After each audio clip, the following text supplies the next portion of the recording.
Ooh, the squeaking. You remember that song? Bro, That this fucking chair, dog. I told Crystal like 3 weeks ago, like, damn, we need to get some WD-40. So she orders it.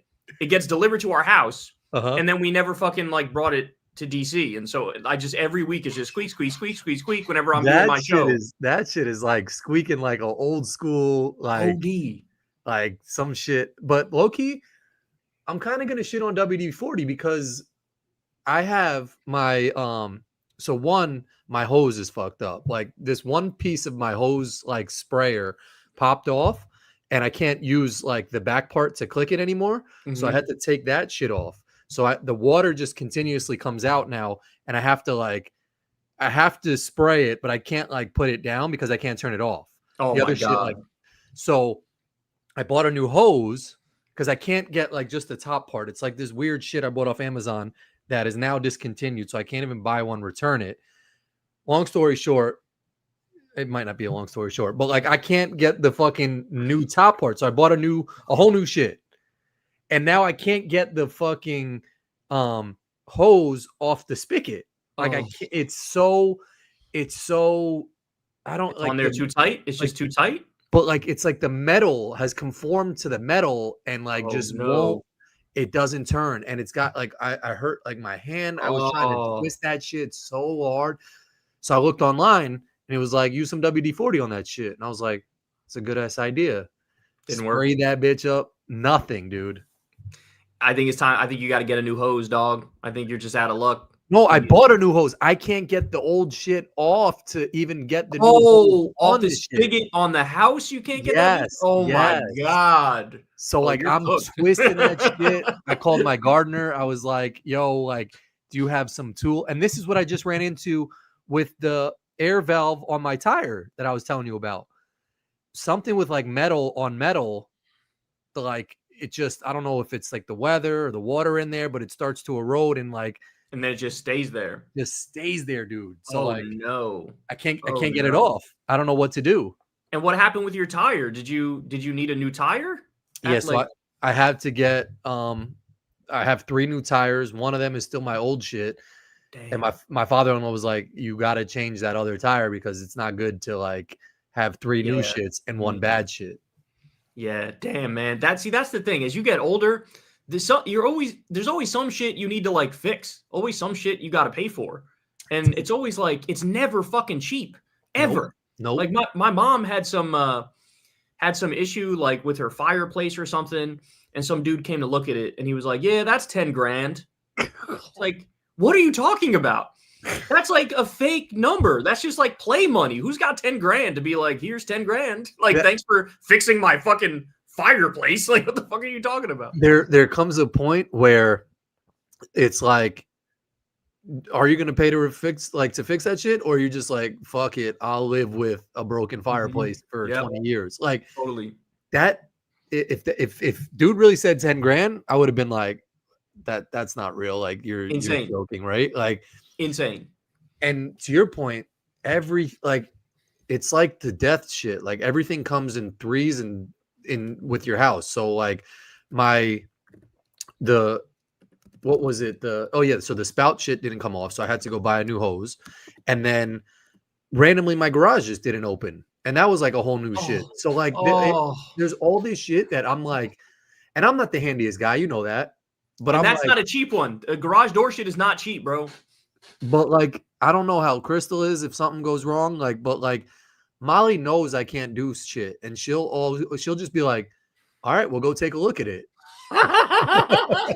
Molly, let me just warn you, like that it's not gonna do anything. Like he can go look at it, but he will literally just look at it. Like I'm the same way too. Like Crystal doesn't tell me to go look at some shit. Well, like that's respect. If she needs something with muscle, like if she needs a jar open, like, hey, open this. Yeah. I got you. Right. Yeah. But if it's like this shit is broken, go fix it. I'd laugh. Yeah. What are you talking about? Yo, I like literally she's like, all right, we'll go take a look at it. And I'm like, to your point, I'm literally just gonna look at it. And like I'm gonna look at it though and like actually tell myself I'm gonna try and figure this shit out. But then literally after that thought, I'm like, I don't even know the first thing how to figure this shit out. Like the garage, I looked at it and I was like, all right, let me try and push the garage button again. push that shit. It started making the sound. So I was like, all right, it's like the motor's working on the shit. So then I hit step 2. I was like, all right, where does this shit plug in? Let me just unplug that shit and plug it back in. Unplugged it, left it out for like 30 seconds. Nothing. Oh my God. But yo, so I walked up to the front of the garage and I was like, let me just manually open this shit. And then there was like a thing hanging down.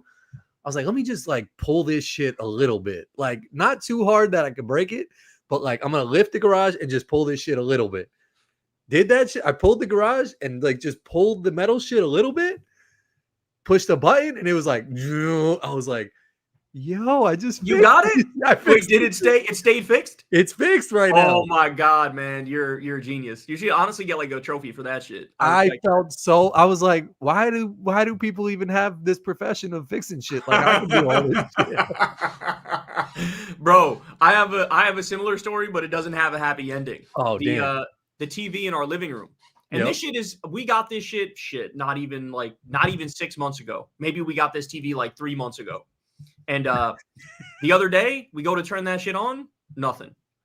We go to turn it on, like we try like 20 times, nothing. It'll give like the light on the bottom of the TV will act like it's on, but then it won't be on. Yeah. And so then I'm like looking it up. Okay, what do? I tried a hard reset of the TV. I unplugged that bitch and plugged that bitch back in. Yep. I tried to put new batteries in the remote. I tried like 14 different things. None of that shit worked. And I was like, but then I looked at it. It's like we got the name of the TV is Hisense, and it was from Walmart. And I was like, I never even heard of this shit. I would not have picked a Hisense TV if I actually looked at the brand. Like that was a bad idea. This shit probably cost it was probably the cheapest TV they had. And that shit broke within like 3 months. So that was my mistake, if anything, you know? Yeah. Yeah. I always go into Walmart and I'll just be walking around. I don't even need a TV. And they'll just have some shit on display. And it's like $200 for this 75-inch, like, like high-cent TV. And I'm like, damn, that's a big ass TV. Like, why don't I just stop that shit? And then like I'll ask them when they're like, nah, like it's got to be like LED. Like there's all these different shits. But like, okay, if you just need a TV, they usually bless you with some good ass deals. I know. So anyway, we got to get a new one now. So we're gonna go get a fucking completely donezo. Yeah, but like it was cheap for a TV. Like it was like $100-something, I think. Yeah, that's what I'm saying. Like, so it was like I can't even complain because like the 3 months you got out of it, they're basically like, yeah, like you got $100-something worth out of that shit. Like just accept the fact and go get a new one. So I guess this time I won't get a Hisense one. I'll get some other shit. Yeah, just I mean, I feel like TVs. It's kind of gangster though that I think Mitsubishi makes TVs and they make cars. Like they kind of like Mitsubishi. I got to give Mitsubishi some love right now because Mitsubishi, without a doubt, made the best air conditioner I've ever experienced in my life, bro. The air conditioner that was in my old room in my mom's basement. You've experienced that shit. It was one of the ones that's on the wall. It's like a single room unit. It's not like a central. Yeah. No, I know exactly. Yep. Single room unit. Yep. And some dude hooked that shit up for me. And I had the remote. I could put it down as low as I wanted. Bro, if I put that shit on 60 degrees, it would be 60 degrees in 10 minutes, dog. Yeah. In 10 minutes, the whole room is 60 degrees. And so Mitsubishi, I got to give them love, man. Like that's a high quality ass product. And I'm going back to this shit. That had to be put in like maybe 2011, 2012. That's over a decade old technology. And now they probably got them like, I don't know why anybody needs central air. Just put like 3 of those shits in good places in your house and like you're good, you know? Bro. My dad, shout out to the old air conditioner units. My dad had an air conditioner in the apartment. Bro, I think maybe last year, to your like he just changed that bitch. Wow. From when you were a kid until now? From when we were a kid. And that shit used to turn the fucking room into the Arctic tundra. Like it would get so brick to a point that like you would need like 40 blankets in that bitch. But like it was also, it would get so hot that like he would just be like, just put the AC, and it was just like 2 buttons. It wasn't like like now shit comes with remotes and it's got like fucking like turn it up, turn it down, different speeds, different this. It was like humidifier with it, yeah, humidifier with it. Like we have a shit downstairs that's like a purifier but also a fan, and it's like an iodizer or some shit. Like ionizer, yeah. I had one of those. It fucked my eyes up, bro. So like that is dangerous as fuck because it's like one of the speeds is just regular fan, which we have in my daughter's room. And then this morning we have the sauna downstairs and it started getting a little like smelly just because we haven't like aired it out a lot. Like we air it out, but we've been sweating in that bitch. And Molly was like, put the thing in there, put the iodizer shit on, close it up.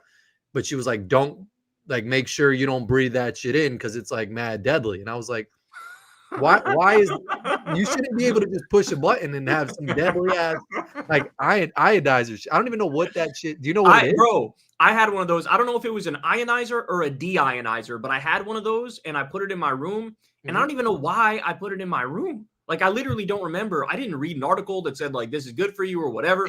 But, like, for some reason, I had one in my room. And I used to turn it on at night, but I would wake up in the morning and my eyes would feel terrible. And I was like, what the fuck is this?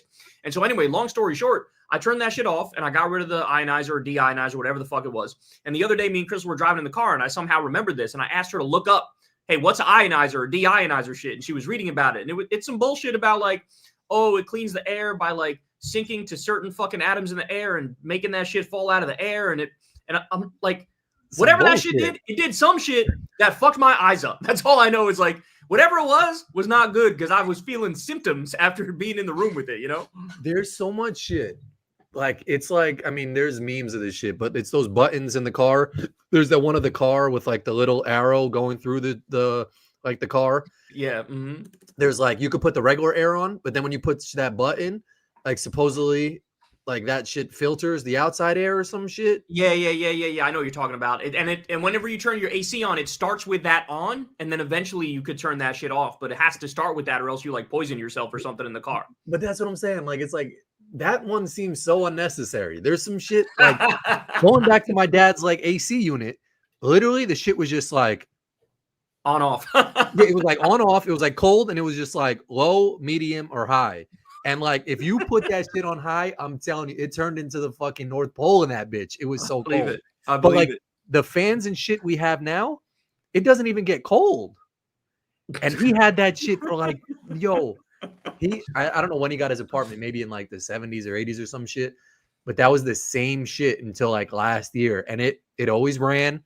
It like had a nice, it had, like, almost like a calming sound to it. Like, now you buy, like, calm machines and, like, have these sound machines. Right. The shit was brick, and it had this sound that if you slept next to it, it was just like it was nice, like, white noise, right? It fucking was. Yeah. And, like, you can't go back to just having a nice ass brick room. Yeah. You could get such, like, the butteriest sleep. It's so true. And I wonder, I'm sure your dad had the same experience I had when I needed, like, a new hot water heater. And I was like, oh, that'll be easy. Let me grab one of those shits. And it was like $8,000 or $10,000. And I was like, what the fuck? This is a hot water. Like, really? Just so I can take a hot shower? I got to spend $10,000 right now? I'm sure he had the same experience. Yeah. Looking at some new AC units. He was probably like, oh, I'll get one that's, like, reasonable, maybe like $1,500 or $2,500. And then you look at it and it's like the cheapest shit now is like $14K or something, you know? And you're like, how is that even possible? OD. Yeah. And then, so his heat was from a radiator that, like, the apartment complex put on. Right. And that shit used to get hot as a motherfucker. I hate that. I hate it when apartment buildings do that. That's crazy to me. Like, that you do it for the whole place, it'll get 80 degrees in here. 80. I don't know how more people. I don't know how there's not more fires. I think I've said this before, in apartment buildings with just, like, I mean, even kids. Like, I think if I touched that shit, it was hot as fuck. It's the same thing as, like, in schools or random places. There's just, like, the boiler poles that sometimes get OD hot as fuck. Yeah. Just unnecessarily. And there's no, like, warning. Like, wet paint, you'll always see a wet paint sign.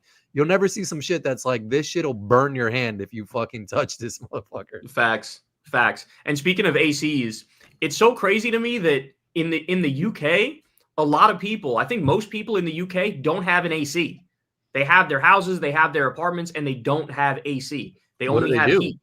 Nothing, dog. They sit there in the summer and they hope that it doesn't get above, like, 75 degrees outside, bro. I'm not kidding. Even in this country, even in the Pacific Northwest, so, like, Oregon and, like, Washington State and places, some people there also don't have AC. Yeah. And so they just let that bitch rock. And to me, I don't care if I was living in Antarctica, I'd want an AC. Yeah. Just in case. Yeah. Because there's nothing worse to me than being in a hot house. Like, I like it when it's hot outside. Yeah. It doesn't bother me because you get some wind in your face or whatever. Feels fine, even if it's like 85, 95 degrees. But inside, Even if it gets to like 74, I'm like, oh my God, it's so stuffy in here, bro. Somebody turn on the AC, you know? We have that in our house. So when we moved in, there's like different zones of the house. So it's kind of weird. There's like three different zones or some shit. Mm-hmm. One of the zones, like the AC was running for this old shit. Like it was all fucked up. Our AC bill was like dumb expensive. So for a hot minute, Molly was like, we're just rocking like with no AC. One unit, yeah. Well, yeah. Oh, zero? Zero AC. Like we were trying to do windows in this bitch. And fans, to your point, it was like unbearably hot that I was just like, I don't give a fuck. We got to put one of these units on because that shit is like overworking for the other two units. So like I was like, I don't care. It's just too hot. And like trying to sleep while you're sweaty and like impossible. I don't know how people do it. Like, how do people do that? People living in like India and shit with no AC. Like, how do you sleep with it hot out there? I can't do it.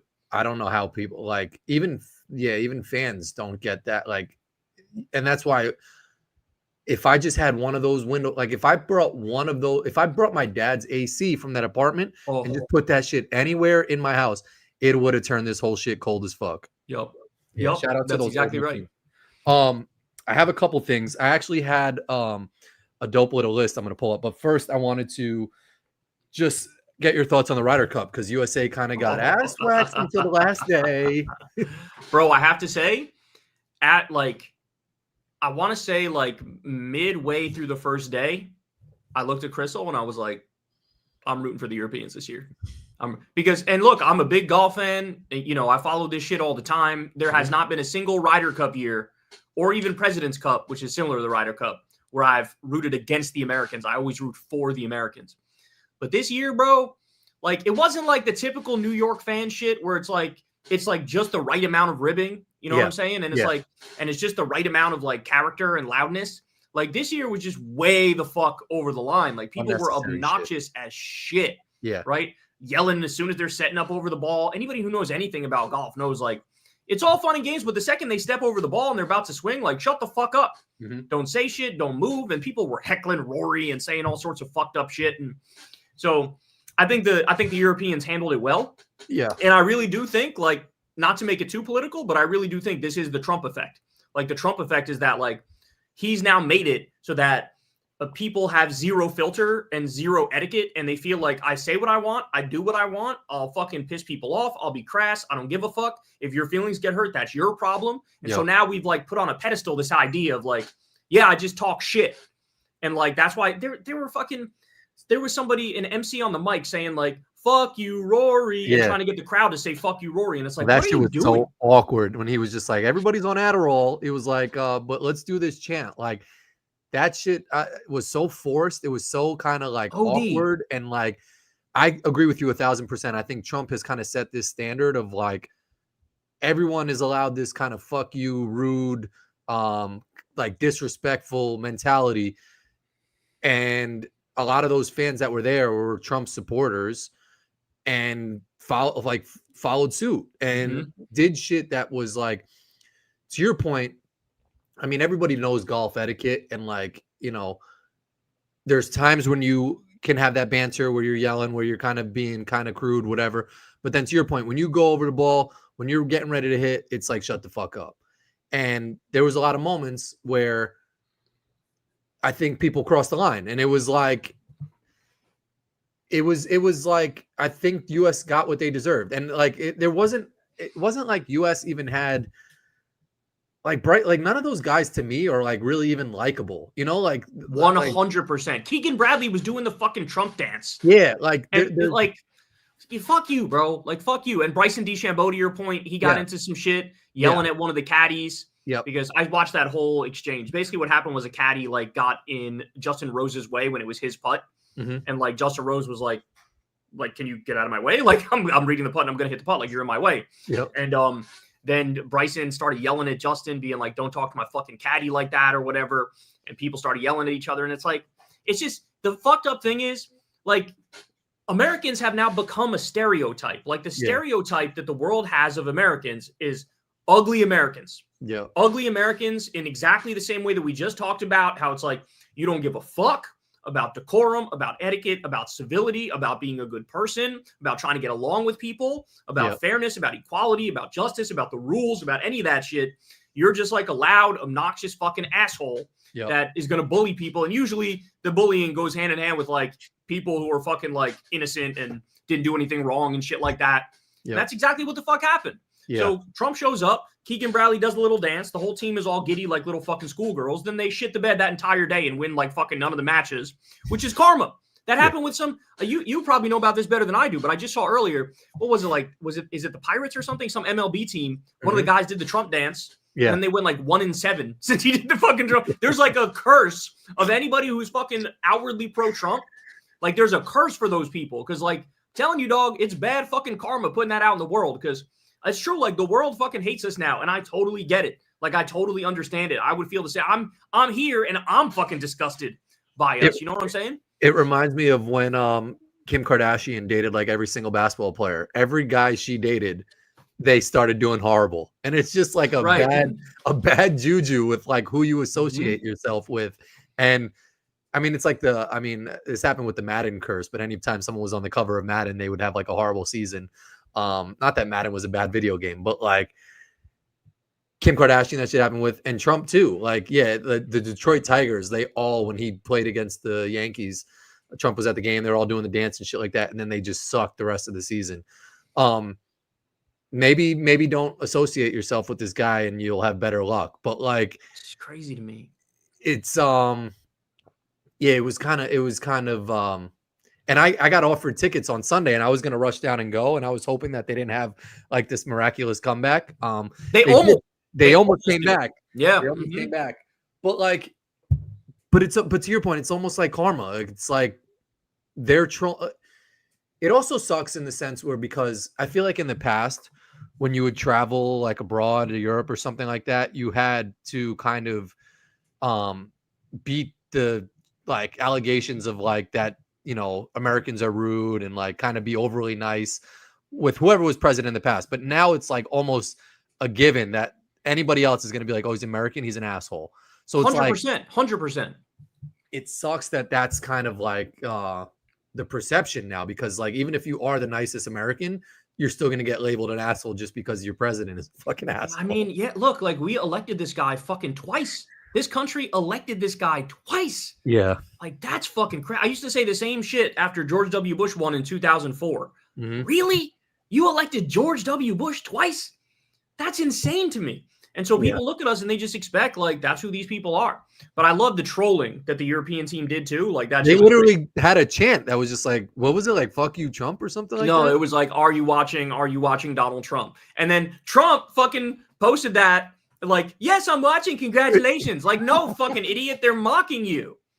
They're mocking you. And that's the thing. Like all the shit that they were doing, all the shit that the Europeans were doing was they were playing defense for themselves. Against like the assholes who were like saying horrible fucking shit to them. Like every single thing they did was like, we're only punching you back, and we're only punching you back half as hard as you're punching us. You know what I'm saying? So I like the trolling. I liked all the shit they did. I like when Rory backed off and told people to shut the fuck up. Yeah. You know, I enjoyed that. He said it again in his press conference too, right? He was like, I think he said again, like, shut the fuck up. We got you, or something like that. Rory made a great point. He was like, you need to come and root for your team. Like nobody's saying you can't come root for your team, but like, I'm playing against Scotty Scheffler. Cheer for Scotty Scheffler. Don't shit on me the whole time. You know what I'm saying? And it's like, that's right. That's what it should be in golf. But these, like, they were just being fucking assholes. And I'm sure everybody was drunk and shit too. I'm happy I didn't go. I had been to every single golf event, I think in my lifetime, at Bethpage Black. So I was there in 2002 when Tiger won the US Open. I'm fucking historical that I was there for that shit. That shit was amazing. I was there in 2009 when Lucas Glover won the US Open. And I was there in, I think it was 2019 when, was it Brooks Koepka? I think it was Brooks Koepka won the PGA, I think it was. So I was there for those three shits, and this was the fourth shit that they had.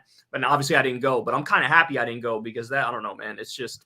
They also just have, like, the Europeans just have like a sense of like. They like each other. They're a team. They're like, they actually like each other. They chill with each other. They drink together. You know what I'm saying? They're friends, whereas the U.S. players are all like individuals. You know what I'm saying? Yeah, that defines, I guess, our country in a nutshell. And also, like, they're fans. their chants are more original, way better. They're like they're unified. They're like they have like funny swag to it. Yeah, like it's like catchy. It's original. Our shit, like when you see that chant of like the like what was it, the like fuck you Rory chant and like USA, yeah, like USA. we're just not like that's their shit, and they do it in soccer, and they do a great job of doing it. Like we could come up with something like play like We Will Rock You or some shit. Like do something that like we're like play the Cotton Eye Joe. Like do shit that we're known for. Don't try and like go onto their field and their territory and start creating these chants and doing shit in their world, because it just looks so bad and our fan base just looks so horrible. And it was embarrassing, and like this shit was just a mess. And like when I texted you, you're like, low key, I'm rooting for Europe on this bitch, like because USA didn't have anything that made you want to cheer for them. And it's just like I said, it's the Trumpification of everything, right? Like our chants are shitty and like stupid, and it's like Trumpification. Like Trump says the dumbest shit on social media, and just fucking like there's no wittiness behind it, no nothing. It's just he's being a dick all the fucking time. And like I don't know, man, I'm just so sick of like. First of all, this motherfucker ruins everything. Like, why the fuck you got to go? I like tennis. I was watching the final round of the US Open for tennis. Why the fuck did you have to go and ruin that whole shit? I like golf. I was watching the Ryder Cup. Why the fuck did you have to go and ruin the whole shit? Like, and it's just awkward too. Like they're teeing off, and he's just like standing off to the side, kind of just like standing there. It's like you could also like just be chilling like in a regular spot, like the whole thing where he's behind the bulletproof glass again. Yeah, and he's like an attention whore. He just wants eyeballs on him. Like, bro, you're fucking 80 years old, bro. Yeah. Like, why you need this fucking attention 24/7? This shit is supposed to be about the golf. The tennis shit was supposed to be about the tennis. Like, just go away. And I just hate how like all the golfers on the US team like seem to actually like him and seem to support him. And it's like, do none of you motherfuckers care about anything that's happening to this country? Do none of you care that he sent an innocent person to a fucking concentration camp, 288 people to a concentration camp, or that he's fucking bombing Venezuela for no reason right now? Like, do you not care about we're about to have a fucking depression? Do you not care about any of this? And it's like, they don't. They're rich. They're fucking wealthy. They got theirs. And so it's like, oh, look, the celebrity president. Let's do his fucking goofy, shitty fucking dance. You know? That shit is so played out. But yeah, no, that one was a tough one to watch. I had a couple other things, and then dog, 17 years, and Russell Westbrook's not on an NBA roster. He wasn't at any media days. Bro, no one signed him yet. But you know who should sign him? Houston. That's the squad. Because Fred VanVleet got hurt. I think he hurt his Achilles too. So he's out, I think, for like the whole season. Yeah. And so they got Durant. They got Amen Thompson. They got like a bunch of like Steven Adams, who was with him in OKC too. But is Chris Paul? Did he get signed too or no? Did he? He's back with the Clippers. He's back. He's back with the Clippers. Okay, yeah. The Clippers might not even exist by the time the season starts. They're about to get like fucking fined into oblivion or some shit. You know? Yeah, that whole thing was shady. Of like the owner like getting scammed by guilty as fuck. Did you cover that, or did you see that story? No, I didn't cover it, but I followed it, and there's no reasonable explanation for Steve Ballmer. Like, it is obvious he was paying Kawhi Leonard under the table. There's no doubt about it. 100%. And like the fact that they try to like lie about it and think that we're dumb to be like, I know. And Cuban too. Cuban was like, nah, Steve Ballmer, like he did some legal shit. It's like, shut the fuck up. And now we know he paid Dirk under the table in 2014. Oh, I didn't know that. Well, yeah, because that's why Mark Cuban was coming out defending Ballmer so strongly, is because he knows that him and a lot of the other owners probably pay players under the table. 100%. And there was a famous story about Dirk Nowitzki taking like a massive pay cut, like huge pay cut. And people went back and looked at that and they were like, oh, he was obviously getting stock in some company or some shit from Mark Cuban, and he was getting paid on the back end, you know? I'm sure that happens so much with just like shady deals in the NBA. But like the fact that you paid some random like construction company $29 million and then said you did no research on them is just like scam company, yeah. Bro, we're not that dumb. It was a total scam company too, by the way. Like the whole company was just a giant Ponzi scheme. It was a mess. Yeah. All right, let me pull up my screen because I wanted to show you. I actually got something here. Let me see how I share my screen here. Share screen. All right, here we go. Hopefully my computer doesn't crash. Yeah, I was going to say we're doing good so far with the internet, you know? I know, but when I share my screen, tell me if you can see it. Okay, I'll let you know. I can't see it right now. Still no? No, still can't see it. Oh, hold on. Here we go. Add it to the stage. Yeah, there you go. You got it. Okay. Now it's up there. All right. So I was looking at different items, and I came across this list of 29 discontinued grocery items that people wish would return. And I wanted to get your thoughts on some of these because I had the other day. Oh, crispy M&Ms don't exist anymore? I could have sworn those shit still existed. I guess not, because they have mad M&Ms. And I think you put me on. But peanut butter and jelly M&Ms. Banging. OD banging. The other night, I brushed my teeth. It was like 10 o'clock at night. And I was like, don't do it. Don't do it. And the bag was still in there in the closet. I went and grabbed them and like killed the whole bag. You know what it is? I don't know if they make the crunchiness like crunchier on the peanut butter and jelly M&Ms, but like the crispiness of the outside of the shell to like the peanut butter jelly concoction in the middle. OD banging. And I'm not even a peanut butter jelly guy, but low-key a lot of this stuff is turning on me because those are good. And then also I had Uncrustables, which are phenomenal. Those are solid. Yeah, solid snack type shit. Yeah. Like frozen everything. All right, so let's go through some of these.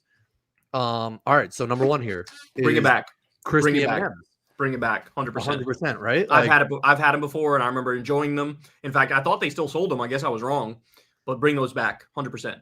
Because to me, is like you go to the grocery aisle, and M&Ms has every single like kind of shit. Yup. Why would they get rid of crispy? I don't know. It's a good question. Sometimes they get rid of these things that are truly special up. Fans of these long-last snacks and drinks still fondly remember them. Oh, okay. Altoids sours. Do you remember these joints? Oh, hell yes. Bring those shits back. Hell yes. Was a staple in high school. I feel like these were super popular. How do they still sell Altoids but not these shits? Exactly. That's crazy. When Altoids came out, that was like that was a big one because they came in like a pack that you were like they had that paper around it that kind of was like, oh, this is some shit and it's powerful. It's gonna like make your breath smell better. Then these came out and it was like, oh, now they have a fucking good taste to it. Yep. So these were banging because they actually tasted pretty good. And that shit, it reminds me of like a pouch can, like my CBD pouch can. Yes, like it looks like the pouches, you know. What like and also this like metal whatever this tin case made it seem like legit as fuck. You were like, if you open this and leave the cap off for too long, it's gonna lose like its soury effect to it. So Altoids did a good job because they could have really crossed the line of like being like some medical shit, but they kind of changed. And also lotion comes in this type of pack too, you know? Yeah, that's true. No, I fuck with Altoids. Shout out to Altoids. I wish they still made those ones. So introduced in the early 2000s, they developed a cult following, but in 2010, they quietly disappeared. Fans still sour eBay for this old tin selling ridiculous prices. That's crazy. Wow, that is crazy. All right, Jell-O 1, 2, 3, a magic trick in a cup. Jell-O 1, 2, 3 by Pure Sugar is licensed. That was a science experiment in your fridge rather than dessert. After mixing the powder with hot water and letting it chill for a while, Jell-O 1, 2, 3 would separate into 3 layers: a firm bottom, a mousse-like middle, and a light top. This shit is shady as fuck. Kraft pulled it off the shelves in the 90s. Some home cooks still try to recreate it, but it's never quite the same. Yeah, fuck that. No, that's like some homemade Jell-O. I'm good. I'll pass on that. This shit looks so shady. Yeah, they probably banned it because it was killing people. No, seriously. And the fact that it says this was a science experiment in your fridge rather than a dessert. No, like, fuck out of here. I'm not eating anything. Yeah, I want a dessert. Exactly. I don't want a science experiment. Give me a dessert. And the fact that Kraft is the company behind it, I don't trust the Kraft brand because, like, Robert Kraft just seems shady to me. He seems like he fucking would do some shit just to sell a whole bunch of shit that would eventually kill you. I didn't even know that guy was the guy of the Kraft brand. I didn't even know that. Yeah, I didn't realize that until maybe last year, and I was like, "Oh shit, Robert Kraft!" Like, Kraft. I never thought of that before. Yeah, I never thought of that. Fuck him. He goes to like massages and shit. And I remember that. I remember that story. These ones are a game changer. Remember these? Doritos 3D, crunchier, puffier, better. I don't think I've ever had those, bro. I don't think I've ever had those. Bacon cheddar ranch. Oh, that sounds good. I feel like you'd like these, but I wasn't a fan. They had these, and then they also had. They kind of looked like puffs. They were like cones, like a triangular, like puffy cone that had like air in the middle. Okay. I see what you're saying. I wasn't a fan though. I'm an OG Dorito fan. When they did the 3D shit, I think they put a lot of marketing behind it. But it never took off for me. I've never been a big Dorito guy myself. I've never been a big Dorito guy. Yes, even like Cool Ranch or like if there's no other option for a chip and they have Cool Ranch or nacho cheese or whatever, I'll fuck with it. I actually do like I like the purple shit. I don't know what it's like, chili maybe some sweet shit. chili or some shit. That shit is bang. I like that one. That's a good one. Generally, I'm not a big Dorito guy, but I will say that this right here looks to me like I would enjoy it, especially that flavor, bacon cheddar ranch. I think I'd fuck with that hard. So I'm gonna say fuck these up. On looks alone, I'm gonna say bring that one back. Yeah, I'm gonna keep these discontinued because I wasn't a fan. I thought it tasted too like artificially for me. I hear you. Although I will say some things artificial, I fuck with hard. Like I fuck with the there's like a bright green Gatorade. It's some apple flavor bright green Gatorade. Crystal always says it tastes so fucking artificial. I'm like, well then I love artificial because this shit tastes amazing to me. That shit is definitely poison the fuck out of you. Okay. Pepsi Blue, the soda that looked like Windex. Wow. I don't know if I've ever had one, dog. Have you ever had one? I haven't had Pepsi Blue, but I want it. I would drink that shit. OD Blue. It says Blue Hawaii, right? Yeah. Anything that like has like a tropical or like just like a picture of some paradisey shit on it, to me is I'm in on it. Like I see that shit on the shelf and I'm like instantaneously, I'm like, if I drink that shit, it's gonna taste like I'm sitting on Hawaii's beach right now. Yep, that's right. Here's what it says. Pepsi Blue was as bold in color as it was in flavor, introduced in 2002. Wow. Oh. This electric blue soda had a berry cotton candy taste that divided drinkers. Some loved it. Others thought it was too sweet, but it had its fans. And when Pepsi pulled it just 2 years later, they were heartbroken. A brief return in 2021. Gave nostalgic fans hope, but it quickly disappeared again. Wow, that's crazy. So next time that shit comes out, I need you to let me know because I'm going to go run and get one of those at the store because I've never tried it and I want to try it. And what they describe, cotton candy, berry cotton candy, like that sounds amazing. Pineapple lemon on there. Like I'm also a sucker for anything pineapple. Same. I love that. I've never seen that bottle shape. That looks like it's either some European shit or some Japanese shit or something. Agreed. But I don't know if that made its way to the US, but if it did, and low-key, like they could always come back with that shit and like rebrand it or something like that. On some McRib type shit. You know, McRib shit. Companies got to be smart and do that with some shit because like that plan works. Every time they bring the McRib back, it sells like a motherfucker, you know? 100%. At low-key, I feel like Pepsi's kind of fading right now, man. Like I don't see much from Pepsi. I don't get the urge to really get Pepsi anymore. It's either Coca-Cola or Dr. Pepper for me. I mean, I'm with you. I've always been a little more of a Coke guy than a Pepsi guy. Yeah. You know, I've always been a little more that. I always like to taste a little better of Coke. Yeah. Pepsi Blue Hawaii. Good job on the name. Oh, these shits. I mean, these never go away, but those aren't away. There's 78,000 generic brands you could get at like Costco or any fucking grocery store in the country of these shits. No, I guess it's this brand that went away, I guess. Or are they saying the chopsticks for the cheese balls? Chopsticks for cheese balls? What the fuck? Oh, they used to give you chopsticks in there? That's a genius ass invention because I mean, yeah, your hands get dirty as fuck if you eat those. Dirty. And like, if you ever share cheese balls with someone or Cheetos or cheese doodles, any like double dipping with your hand, it's over. Like, I don't even want to go back in because the people's hands are so disgusting from the licking and the cheese and this is a genius invention. Like if I saw this on Shark Tank, if they had a patent for some type of cheese ball chopstick, that shit could take off. I mean, yeah, it kind of makes sense. The only problem is if multiple people are eating it and you only have 2 chopsticks, only like one person could use the chopsticks. You know what I'm saying? Yeah, but that's why I mean you have multiple chopsticks in that bitch. Yeah, if they were to give 4 or 6 or 8, but I guess they decided, fuck it, get your hands dirty, you know? Get them. Those cheese balls. Yeah, but the neon orange powder, as you see in the picture on Planter's cheese balls, gave them a bold, cheesy flavor, perfect crispy crunch that no other snack could match. These were a staple in almost every 90s pantry. That was a staple in every house. Every house had those shits. And it's weird because, I mean, I don't go to a lot of houses anymore, but literally every house, I remember your shit had goldfish. But I feel like you had cheese puffs too. I feel like definitely. We had everyone every just snack. had cheese puffs. My mom used to hook it up with the snacks. Like there was any kind of snack you wanted. We had fucking like deviled dogs and yodels and fucking goldfish and chips and every single thing you wanted. You know what's one that I saw today that like I'm kind of intrigued by that I never really had? It was like is it a whoopie pie? Oh, whoopie pie. Yeah. It's like a vanilla marshmallow type of shit. Yeah, I've had that shit, I think. Hold on, let me look it up. Whoopie. I saw someone had that. Who only had one pair of chopsticks in their house. Oh, I've had a whoopie pie. You know what it's sort of like, dog? It's sort of like the Oreo Cakester. I highly recommend or get an Oreo Cakester because those shits are like my favorite snack. The Oreo shit. Speaking of chopsticks, do you know how to use chopsticks? No. I mean, I could jerry rig some shit, but like I can't use them properly. Like you know the official way. I can't use them the official way. That's like an acquired trait. I always grew up. They put the little shit in the top of my chopstick with the rubber band around it. Mm-hmm. But I never learned how to use chopstick. I don't know when that gets like learned. You know, like I mean, yeah. If you grow up using that instead of a fork, like then it becomes second nature, and that shit is easy as fuck to use. You know.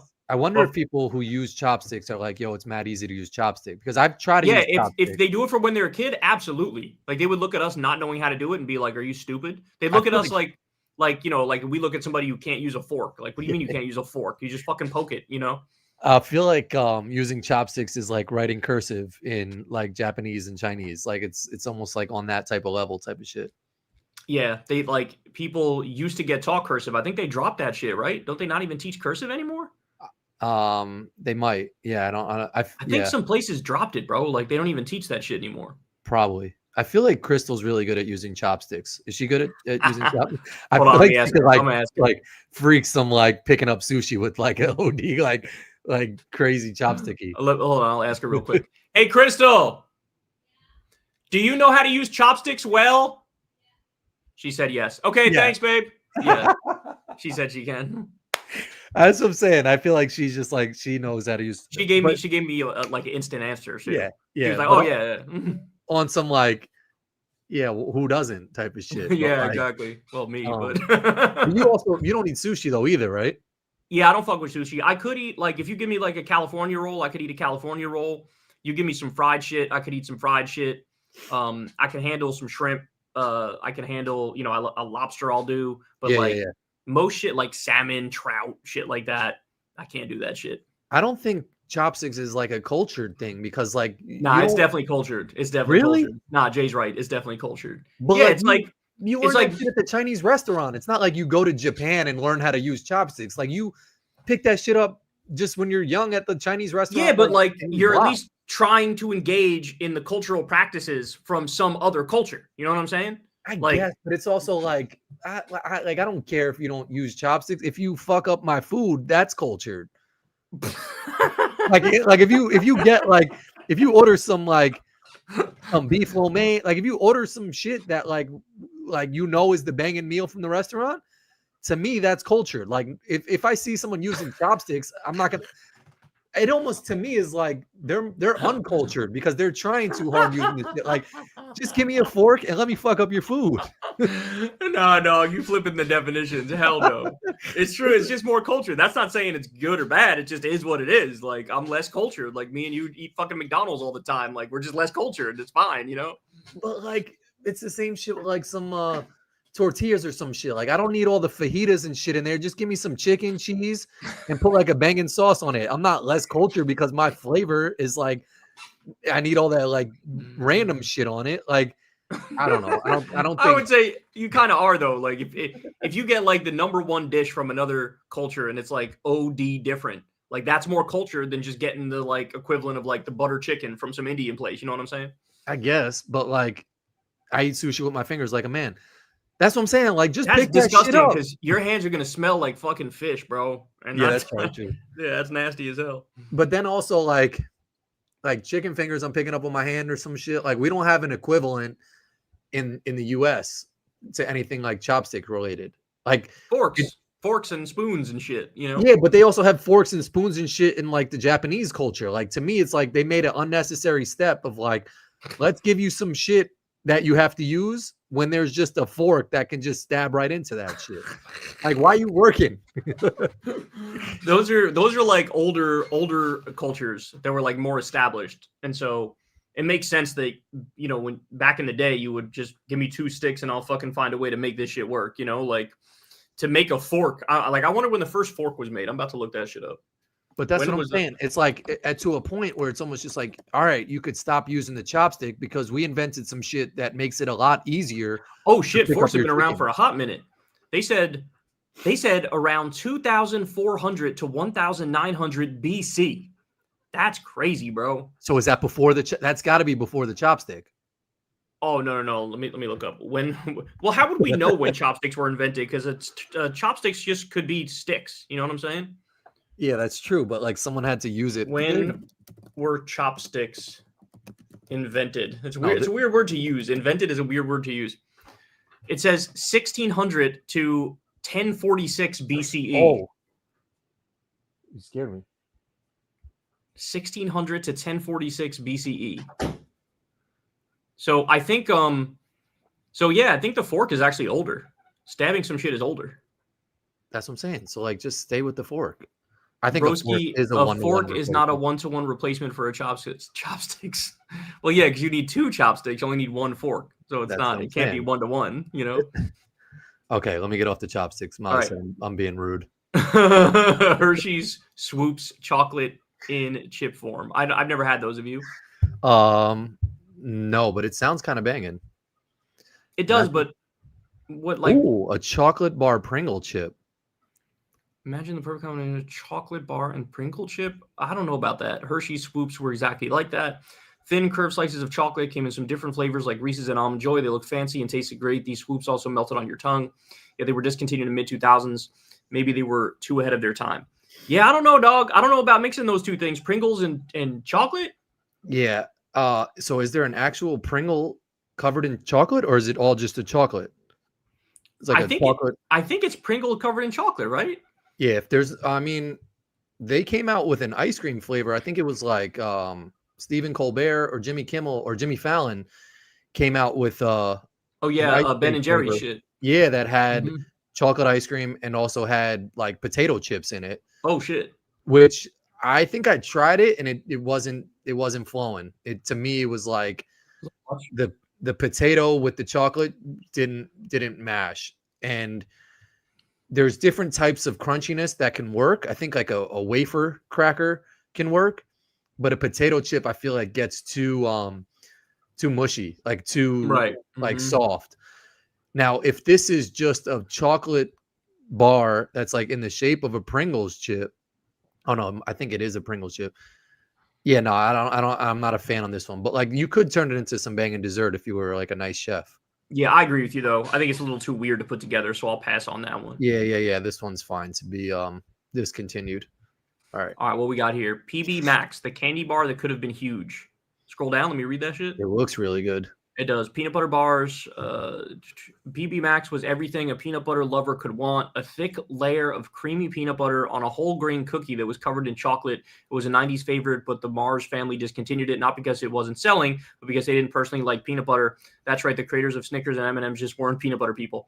That shit, on looks alone, I'm saying bring that shit back because it looks delicious. Yeah, and I feel like the owners shouldn't like, Yeah, like who cares what you like? It's not about what you like, bro. Like, why are they getting involved with some banging peanut butter chocolatey thing? Yeah, that looks phenomenal. So peanut butter bars should come back. I feel like there actually doesn't seem like there's a candy. I mean Reese's, but that seems different than a Reese's. That seems more like a peanut butter to chocolate ratio, and Reese's is more of like a chocolate to peanut butter ratio. And also, like, you can't just discontinue some shit like this, which is always going to have a market. You know what I'm saying? That's like if somebody just got rid of Snickers and was like, yeah, we're just getting rid of Snickers. Like, but a lot of people like it. Why are you discontinuing it? Yep. And peanut butter had its moment where like it was hot maybe 20 years ago. I feel like it's kind of fallen off a little bit. But I will say though, for me, I've always been a Reese's guy. Like, give me Reese's and like I'm fucking chilling. Like, I love Reese's is one of my favorite snacks. I've never been a Reese's guy. I hate. Yeah, so you're just not. So I guess you're just not huge on peanut butter then. I'm not big on peanut butter. I don't mind Reese's Pieces. But this shit looks kind of banging. But I don't know if I could eat it. Like, if it was like single sized, maybe, but right, yeah. No, I'm like that too. Of that. I'm like that too. With chocolate, I'm actually not huge on chocolate. I'm not huge. Like, I never really crave chocolate. Like, a lot of people really love chocolate and crave chocolate. I'm not big on chocolate. Like, if you give me options for a dessert, 9 out of 10 times I'm going with some fruitier shit versus some chocolate shit. You know what I'm saying? Yep. I agree. All right, let's see what's next on this. Oh, Oreo. I remember these. Those didn't go away. We still have those shits. They still have the Oreo Cakesters? Hell yeah, they're fucking everywhere. Really? They not only do they have them, they got newer versions of the shit. So now they got vanilla fucking Oreo Cakesters. Oh, I think I'm in on. Yeah, I love vanilla Oreos. I like the Vienna fingers, but anything like cakey with some like sweet, like mushy on the middle, you can't go wrong. This reminds me of like the whoopie pie we were just talking about. You know. Mm-hmm. Yeah, no, bro, these are next level, and I highly recommend the vanilla ones too. We saw those at the store. Yeah, we saw those at the store like a month or two ago, and I remember getting them and I loved them, but everybody blew through them so fast. I only got to have like one package of those shits. Well, look at this. Nabisco just stopped making them for some reasons. Fans begged for years, and they finally came back. But some say they don't taste the same, so maybe it's a different version. That shit tastes delicious to me. I don't know what the fuck they're talking about. Banging? Yeah, I mean, I never had the one from 2011, so I can't compare. But the new shit is fucking amazing. Like, I have zero complaints with the new shit. All right. I want to try the vanilla one now. Facts. Oh, Surge. Bring back Surge for this reason alone. That like all of the fucking whatever they're called, soda dispensers or what, soda machines or whatever. Yeah. When we were in high school, looked exactly like this shit. Yeah. Like you had the Surge shit there. So just for nostalgia reasons alone, bring back Surge, 100%. It's crazy to me. One, I kind of remember Surge. I also remember something with an F. It was like Fantasia or something like that, or like Fruitopia. Fruitopia, yeah, Fruitopia. Remember, like that reminds me. I don't remember Surge too much. But yeah, this looking like soda machine brings back memories. OD. Also, I don't understand how Mr. Pibb is still around in every single gas station. Like Mr. Pibb doesn't go away. Yeah, because it's basically like the generic budget ass Dr. Pepper. You know what I'm saying? Kids have Dr. Pepper. I don't know how Mr. Pibb still survives. I agree, but it makes me feel like, is Mr. Pibb just like less expensive than Dr. Pepper, but basically the same shit? Like, is that why it's hanging on? There's got to be some reason for it, you know? If they make it 50 cents less or some shit, but it tastes exactly like Dr. Pepper, yeah, why not? You know? Yeah, shout out to Mr. Pibb. They must like work out a deal with all these gas stations. And then also the other one on here, Fresca, is one that was like, Fresca had a hot moment where it was like it stole the show. Bro, we still at our house, there's always Fresca. Crystal always gets Fresca. They still make Frescas? They still make Fresca. Crystal always gets Fresca because it's one of the sodas that's got like no caffeine and I think no sugar too. I think it's got like some other shit that's not sugary. And so like she decides like, hey, this is like, as far as sodas go, this is like a healthier one. So the kids can have it and she likes it and I like it too. Fruitopia is still around in Canada. Wendy's has it in their soda fountain. Damn. Shout out to the Canada Wendy's that has Fruitopia, because I don't see Fruitopia anywhere here anymore, bro. They used to have the bottles too. I feel like that were like that popped off, and they had them in a lot of schooles. That's where I remember seeing them. And bro, did you know that right after we left high school is when they cracked down and everything got healthy? Did you know that? Didn't was like Michelle Obama behind that, right? No, because when we graduated high school, we graduated in 2006. Obama wasn't president until 2008. Oh, so it didn't happen. It happened in like 2007. So this was more of like a New Rochelle, like local thing or city thing. You know, and they got rid of all of that shit, right? The whole shit that, like, you know, when we were kids, it was like you go get lunch and like you're gonna have pizza with like chocolate milk. You're gonna have like a fucking hot dog. They had the Otis Spunkmeyer cookies. OD delicious. I love those fucking cookies. I think they had slushies too. Like if I remember the snack, like the cafeteria, they had like slushy machines. Yeah, so there were more like, you know, there was some somewhat healthy options, but most of the shit was just regular like shit. Unhealthy. Yeah, I don't remember too many healthy options. I just remember there was like bags of chips, slushy, like it was like a 7-Eleven in that bitch. It kind of was like a 7-Eleven, but it was the year after we left they made shit way more healthy. I would have been tight if Me I too, was like we liked all the unhealthy shit. All unhealthy. I remember, Molly was saying she used to use her snack money to buy like bunch of bags of chips or something like that. I used to trade my lunch to go buy bags of chips. I'll get like barbecue, sour cream, Otis Spunkmeyer cookie, and then like a Snapple in that shit. That's the most Corin thing I've ever heard in my life. You traded away your actual lunch to go get junk food. That's amazing. Also, I have like so many like this photo to me is weird because like one, that hand is squeezing that cup way too like tight, or they're not even pushing the surge button. And then two, they seem like they're OD cramping the space of whoever's trying to get the Mr. Pibb on the left. Like, could be AI shit, bro. Could be AI shit. It does look like an AI photo. It kind of does, doesn't it? But that green shit does look a little sus. I don't even want to know what was in Surge, but that shit looks like it probably was some like mop water cleaning shit. It's like Mountain Dew meets Sprite, some shit like that, you know? Neon green soda had a citrusy flavor and a lot of caffeine. That's why most kids and teenagers loved it in the 90s. The drink even had a Wild Ant campaign where people diving through walls to get it. Coca-Cola discontinued with a small revival in 2014. Wasn't enough to keep it around. Damn. So see, that's the fucked up thing, bro. We were like, when we were kids, people would just dose us with shit. Like you'd have like 500 milligrams of caffeine and not even realize it. And you're running around at 100 miles an hour going, why am I so hyper? You know? Yeah. All right. What's next on this? Crispy M&Ms. Crispy M&Ms, the original version of fan favorite that is revised. Popular in 1999. Light crunchy center. They are apart from, but in 2005 they were taken off the U.S. shelves. Though they stayed in Europe, they eventually returned in 2015. But some fans claim the textures just aren't the same. So I guess they are still back, but just the texture updated that shit. Wait, scroll down. There's a Taco Bell shit beneath it. I want to see Taco Bell Fritos burrito frozen version, fast food at home. Oh, so Taco Bell used to sell some shit you could get in the frozen section at the grocery store. That's what's up. At one point, you didn't have to go to the Taco Bell drive-thru to get a Fritos burrito. Wow. Or you could get a frozen version from the grocery store near you and heat it up at home. It had the same beef, rice, cheese, and crunchy Fritos. I fuck with it hard, dog. They got to bring that shit back. Because this is like the White Castle, like how they sell White Castles at the fucking grocery store. Like I've indulged in those shits before, you know? I'm surprised Taco Bell doesn't do more like take-home stuff, you know? Like, yeah, they could. I guess it was just a business they're not really interested in getting involved in. Because, yeah, they could be successful if they sell some burrito shit like this. Like, people would buy that. You know who cornered the market on the take-home frozen shit is TGI Fridays. That's right. Yeah, and I don't even know. I feel like the restaurants are closing down, but they still got the fucking like mozzarella sticks and shit in the fucking grocery store, you know? To your point, I haven't seen a lot of Fridays anymore, but they used to have the potato skins were super popular for the take-home. Yep. And then they had the mozzarella sticks. Mozzarella sticks that were like flatter. Yep. They had the probably wings and shit too, right? Yep. Yeah, I guess maybe they realized like, I don't know. I doubt they could sustain their business on just making frozen shit. That would kind of be crazy.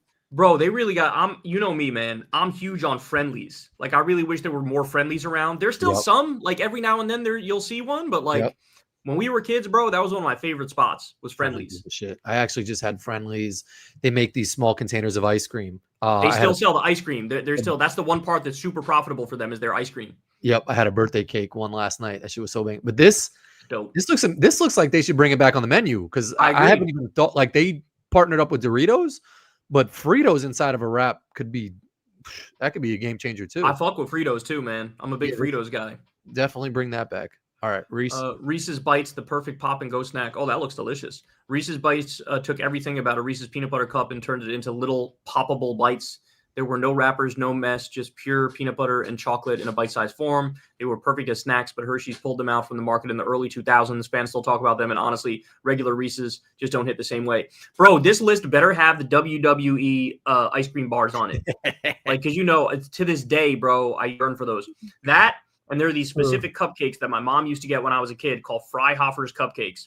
Those shits changed my life, dog. They were the best fucking cupcakes I ever had, and they've been gone for like decades now. Who made it? Hostess? Freihofer's is the name of the company. Oh, that's the name of the company? And that company, I think, is still around. That company is still around. Definitely was just one old lady who passed away, and then like they don't have that shit no more. Or they like sold it to some bigger company or some shit. Like that might have happened, but they stopped selling Freihofer's. I know it's weird. I don't even know how to spell it, but if I type it in, it will show me like they definitely started that in Iowa or some shit like that. Freihofer's. Oh, Freihoffers. Here we go. So it's FREIHOFER''S. Does it say where they're out of? It does not, but I'm going to type in Freihoffers cupcakes. Because low key, I think the hostess like bakery or factory was like in Elmsford. I don't know if that was just like a distributing spot. You ready for this? I just typed in Freihoffers cupcakes, and it shows me Freihofer Baking Company, and it says it's on West Nyack Road in Nanuet, New York. Bro, that's down the street from me. Okay, but ready? It says permanently closed, dog. Oh, that's just a fucking heartbreaker. They made the best shit, dog. They made the best cupcakes.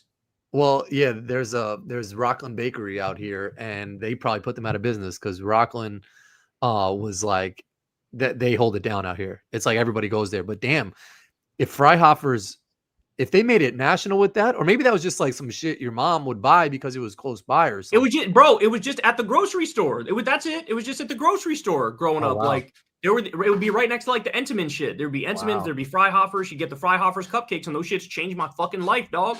Damn. And I haven't had a cupcake since. Not a single cupcake I've ever had since has come remotely close to the deliciousness of those cupcakes, dog. Wow. I might have to go see if I can knock on the windows over there and see if they have any leftover cupcakes from 1999 in that bitch. This person seems like it was personal with this Reese's bite. And honestly, regular Reese's just don't hit the same way. Yeah, this person, whoever wrote this article, really loves these Reese's. There's no doubt about that. This is a biased peanut butter-based writer. Coca-Cola Black when Coke met coffee. Oh, I never heard of this. Did you hear about this? No. Back in 2006, Coke decided to mix things up literally by blending cola with coffee. Coca-Cola Black had a bold, slightly bitter coffee kick with the classic Coke sweetness. Some people loved it and others weren't so sure. Just like that, it was gone by 2008. Damn, so 06 to 08. Coke has tried other coffee drinks since, but none have hit the same. Damn. I didn't know about that. I would try that shit. I don't drink regular coffee anymore, but if they had a decaf version of that bitch, I'd try that shit. The thing that scares me about that, and I think Coca-Cola just recently, if it was like last year, came out with Coca-Cola coffee type of thing. I don't want to mix like the taste I have for Coca-Cola with some coffee shit, because then next time I drink Coca-Cola, I'm gonna think the coffee taste. So like keep like Starbucks, if you want to make a coffee drink, go for it, or like some random Black Rifle coffee or whatever. But like once the soda companies start venturing off into coffee, it's like the two worlds mixing fucks it up for me. Like it's even like when I have a mimosa, I'm like, I can't, like next time I drink orange juice, I'm going to have that same taste of like some champagne in that bitch. Like keep it separate. Like you don't have to be in every single drink category. But let me ask you though, how do you feel about a root beer float? Because I fuck with a root beer float heavy, bro. I'm not even big like drinking just root beer. I'm not big on like, let me have a root beer. Yeah. But if you take root beer and you put it in a cup and you put 1 scoop of vanilla ice cream in that bitch, ooh, now that shit is delicious. I think I'm kind of like in the overrated category for root beer. Oh, damn, bro. Because I'm like, it's either one or the other for me. I either want to have ice cream and drink some soda, or like that makes sense. That makes sense.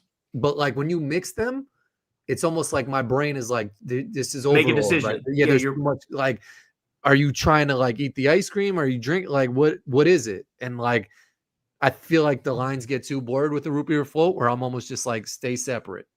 I can fuck with your logic. I fuck with your logic on that. But in my opinion, that specific shit, when it becomes its own shit. When you put a root beer float, you put some root beer, put a scoop of vanilla ice cream in that bitch or two. Yeah. And like, to me, it's like, I get your logic and I agree with it in other areas. But in that one, like I would rather have, that's actually a tough one. I feel like half the time I would prefer just having the ice cream, and half the time I prefer having the root beer float. I would never prefer just the root beer alone. I feel like that would be the worst of the three options.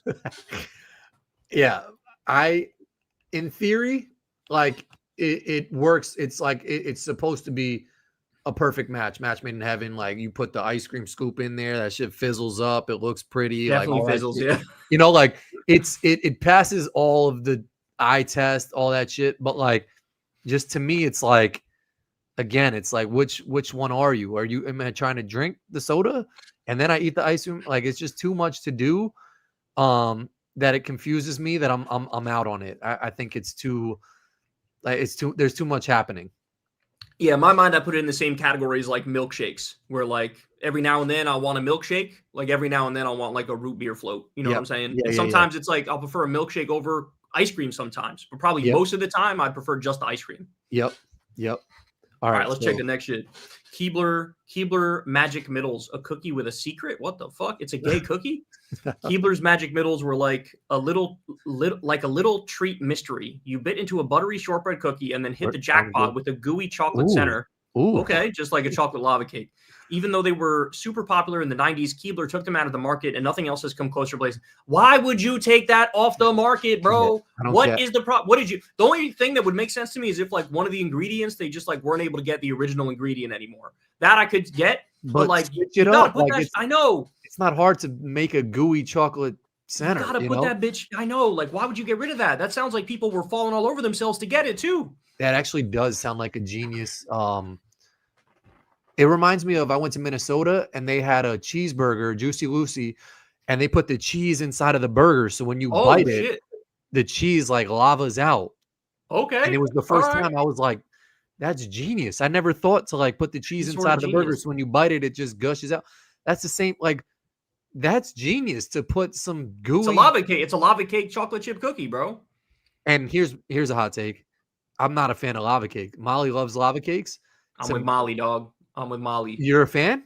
I'm definitely a fan. I've had some lava cake in my life that is like one of the best desserts I've ever had. It's got to be cooked right. It's too spongy.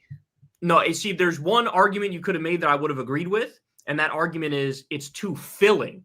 Because I've had lava cake and it's been like kind of fucking small, like kind of like that size right there. Yeah. By the time I take the last bite, I'm like literally forcing myself to eat it because every bite is so rich and so full that it's like almost too much chocolatiness. You know what I'm saying? But I still overall, I'm not big on chocolate in general.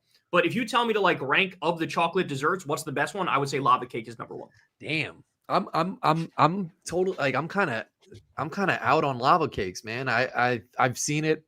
I think Applebee's has a popular lava cake. I'm more of like throw a chocolate chip cookie that's hot with some ice cream on that bitch and whipped cream, and that's me. Yeah, I'm totally different because I've always, and I know this is the controversial take. I know the comments are going to roast me and they could roast away, but I've always said that I feel like chocolate chip cookies are usually overhyped.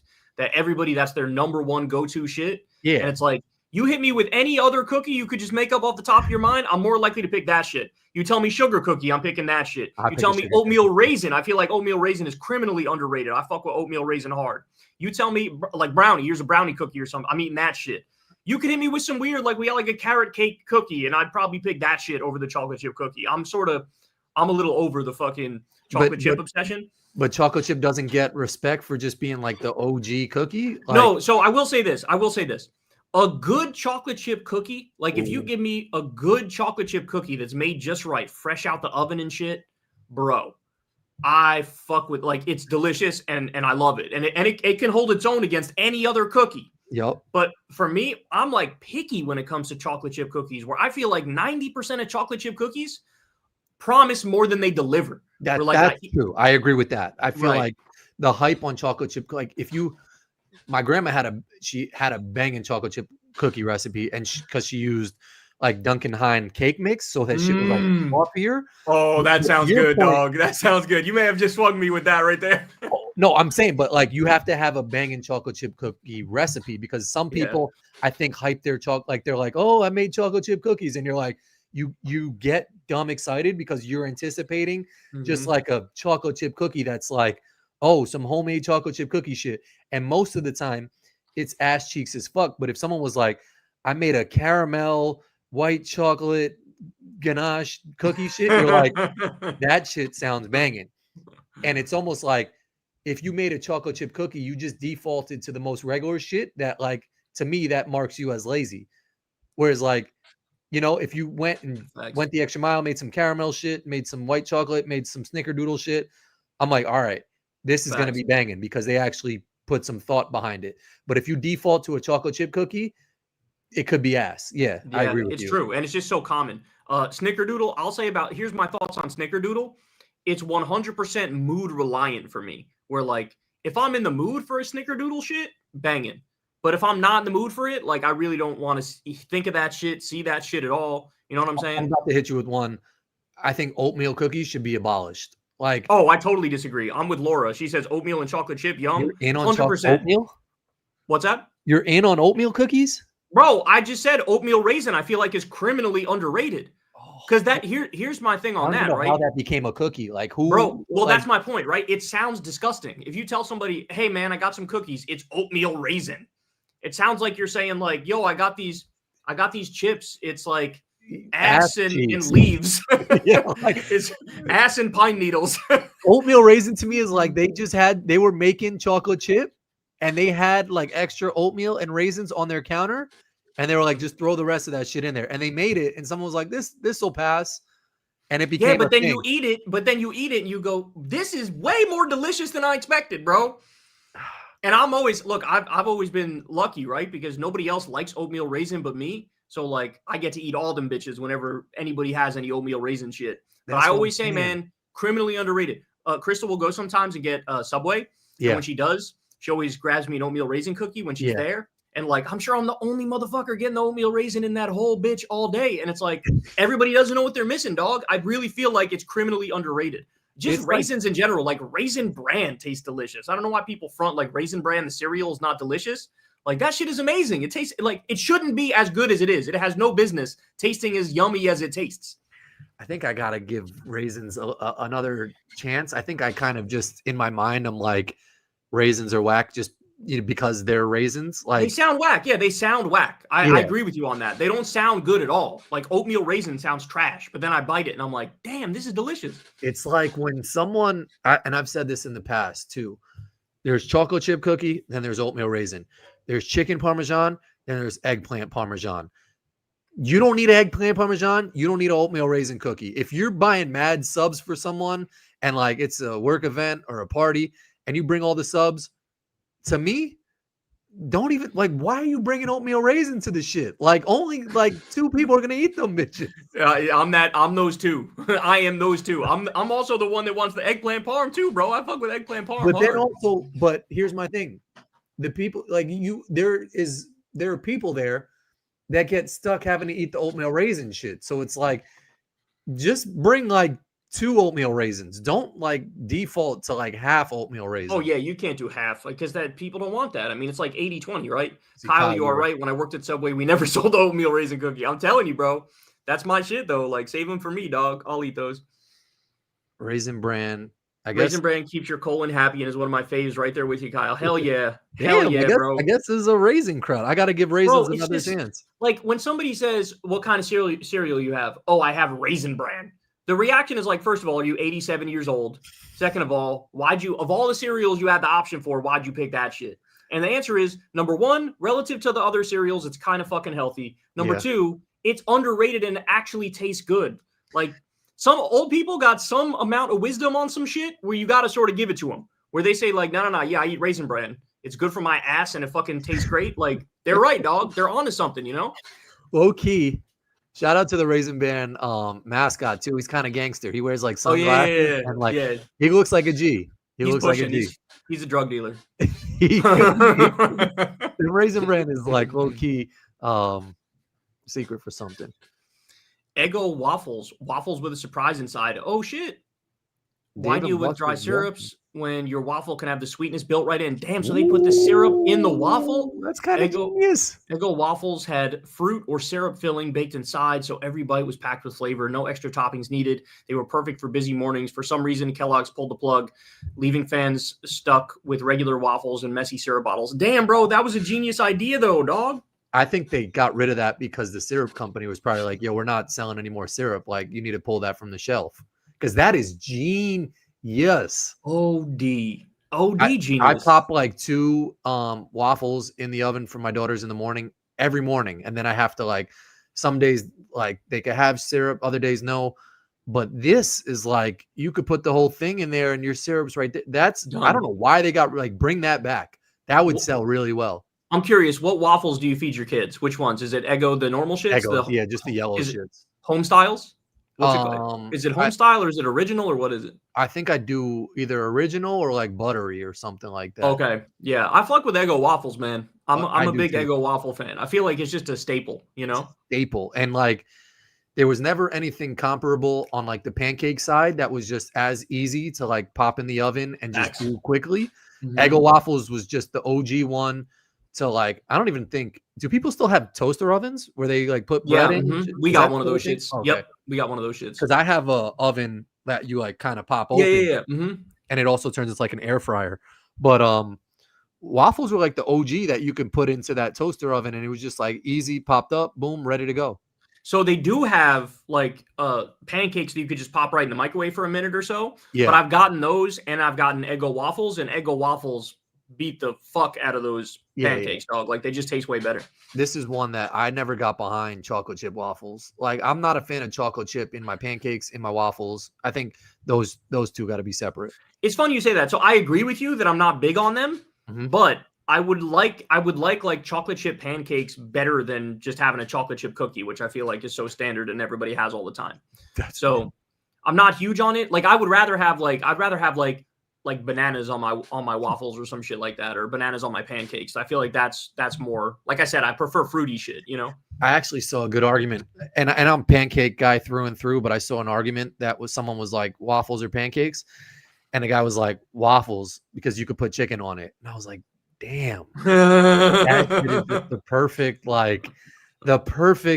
kind of argument for waffles, because you can't put like some fried chicken on pancakes. Yeah, that's not a thing. Pancakes and chicken is not a thing, but chicken and waffles is definitely a thing. It's like a thing. You know? All right, what else? Oh, remember this? Sprite remixed the soda that was too cool to last. Let me read the thing that says about it. Before flavored seltzers were a thing, Sprite Remix was giving soda drinkers something totally new. Dropping in 2003, it had funky flavors like tropical, Aruba jam, and berry clear that were lighter, fruitier, and caffeine-free. Pretty much the perfect summer drink. It built up a solid fan base, but just after a few years, it disappeared. Fans still talk about it, but Sprite's moved on to other things. Damn, man, why do they got to do this? Like, yeah, I remember if they hit us with a good ass idea and they're selling okay, like, just let it rock, dog. You know? Get rid of it. Yeah, kind of mad at Sprite for doing that, because I remember Sprite Remix had a big moment that they were popular. Yeah, I kind of remember that too. And I feel like now if they brought it back, it'd be kind of received well, because there's no, like, it's clear. And I guess just like your perception is like, I'm drinking something clear, it's not as bad. You know, it's not like that Hawaii Blue Mountain Dewy shit where you're like, this is bad for me. Anything clear, I'm like, all right, at least it's clear and it's not like some shit. Facts. This one was my shit, but I think I love this shit, dog. Me I think too. They still have these. French Toast Crunch cereal that looked as good as it tasted. French Toast Crunch was everything cereal should be, blah, blah, blah. Okay, so here's my thing though, right? So I don't know if they still have this, is point number one. But point number two, every time I ate this, I was always like, I feel like Cinnamon Toast Crunch is better than French Toast Crunch, you know? No, I feel like French Toast Crunch was way better than Cinnamon Toast. For real? Yeah, I don't know what they did with this, but like I think the cinnamon and syrup combo gave it like an extra sweeter taste that, like, to me was unmatched. I remember my brother Jed used to eat, like, he used to love French Toast Crunch, or maybe Davina, but I think Jed liked it. But yeah, this one, I think it was the cinnamon and syrup combination, next level. Do you ever get Cinnamon Toast Crunch these days or no? I haven't bought it recently. I just bought corn pops. Oh, I'm not big on corn pops. No. They have like a fluffy taste, but then I should get Cinnamon Toast Crunch because I'm a fan. I love Cinnamon Toast. It's fucking delicious. I mean, it's basically like you're eating a dessert for breakfast, but it tastes fucking delicious. I always get Honey Nut Cheerios. I always have in the morning. Honey Nut Cheerios are just classic, just like classic. It's not too much. You know what I'm saying? It's not like just pure. I mean, I guess it is kind of pure sugar, but it's not as bad as like super sugary cereal. You know. All right, let's roll through one more, and then we'll go to the super chats because my internet is getting funky on me. Okay. Dunkaroos. Oh, I remember those shits. Those were good. I fuck with those. Bring those back. I didn't know those went away. I feel like those were still in the grocery store. I haven't like looked for them, but these were super popular when we were in like middle school. Everyone had these shits, and the vanilla ones with the like vanilla sprinkles that you would dip in, next level. Yeah. Every kid did have these in their lunchbox, but in 2012 they disappeared. Brought them back in 2020. Fans are excited, but some. I guess I don't know why all of these, like, they must have gotten like all these brands must have gotten in trouble or something like that, and because they're all coming back, and fans are not saying the taste was quite the same. So like they must have been putting like crack in these things for people to like bro. for it to disappear and then come back with a different taste. There had to like the Food Administration regulation must have been like, yo, you guys are ODing. Like this is too addicting for kids. Did they not have the WWE ice cream bars on here though? Oh, let's see. Yeah, just scroll down through the rest. We can go Ecto Cooler. I never had that shit before. Oreo O's. Oh, I had those. Those were kind of good. I fuck with those. Yeah, the cereal. Yogos, the snack that disappeared too soon. I don't remember eating those. Pizzeria's chips, a pizza lover's dream snack. Never fucking had those before. Trix yogurt. I had that shit. It was sugary and delicious. Yeah. Josta, the energy drink that came too soon. Oh, that's crazy. The first energy drink. That's wild. That's a crazy headline. That's crazy. Skittles gum, the candy that's I remember Skittles gum. Yeah, I kind of remember that too, but it's good they got rid of that shit. I don't think they have the wavy gravy. That's weird. Marathon bar, the candy bar that makes you work for it. I don't really remember that one. Fruitopia. There you go. We fuck with Fruitopia hard. Nestle Wonder Ball. I feel like they still make that shit. I thought they still make that shit. They got some version of that. Maybe it's not Nestle. That's it. And that's it. Okay. So they guys, they got to add WWE ice cream bars to that shit. That is the one that everybody talks about all the time. Yeah. Like the original 1990s. Anytime we would go to an ice cream truck, I would always get a WWE ice cream bar, dog. And it would shit. To this day, the cookie on that shit was like the best fucking just amazing, you know? Yep. I saw an interview with Bret the Hitman Hart, and he was like going hard at Triple H for some reason. I guess they have like major beef. Yeah, I mean, they sort of fucked him when he was like leaving the company.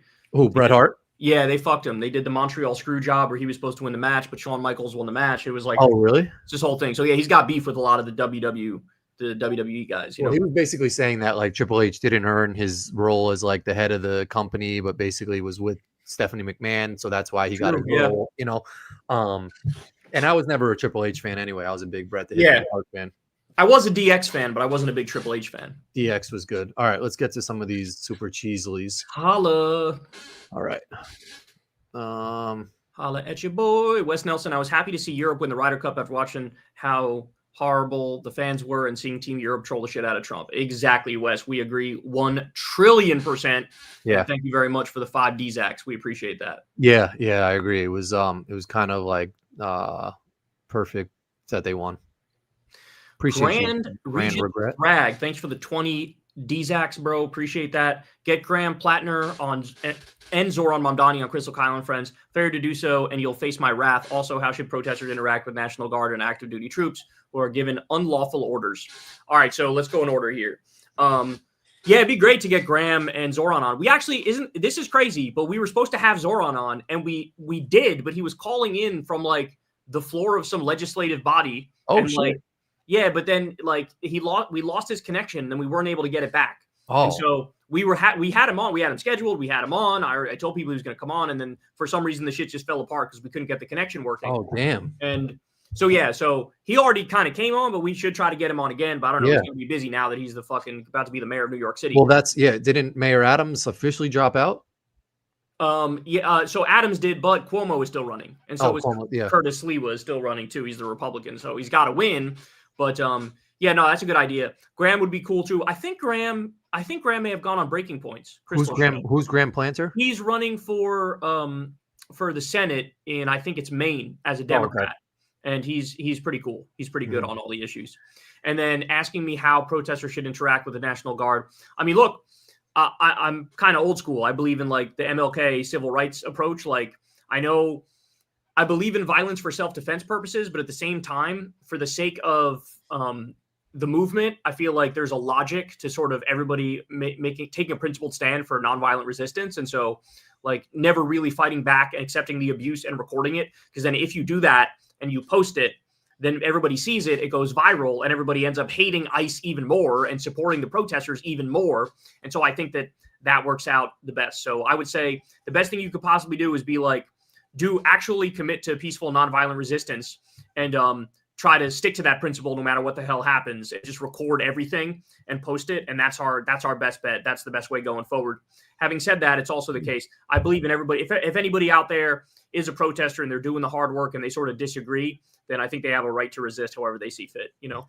So my boy, Mike, he lives in Portland. He wanted me to say, I don't know. He was a Marine or still active Marine, but shout out to Mike. and Emily. But he said he wanted me to say, tell the people tonight we've managed to hold our ground here in Portland, but this war is getting tough. We need Navy SEALs and shit. So I guess something's happened in Portland. Like they're so Trump is sending in the military to try to crack down on the protesters. Yeah. And it was only like a week of protesting, and it was only like a few hundred people that were out there. And Trump, of course, overreacts and tries to fucking crack everybody's skull and send in the troops. But yet again, it's another example. I mean, I just covered this. And when you see how the protesters are acting, it's very clear to make the argument like these people are 100% in the right. They're just holding signs that say like, stop terrorizing our communities and shit like that, you know? That's what he says. He says, similar to after George Floyd protest, we had constant protests outside of federal building. This time it's a nice facility. Apparently throughout the day, a bunch of random peaceful shit happens, like grandma's leaving flowers and stuff. Then the people willingly to iterate, obstruct arrive. ICE escalates and then conflict happens. But the worst video I've seen is maybe 5 people outside the building, does not require troops.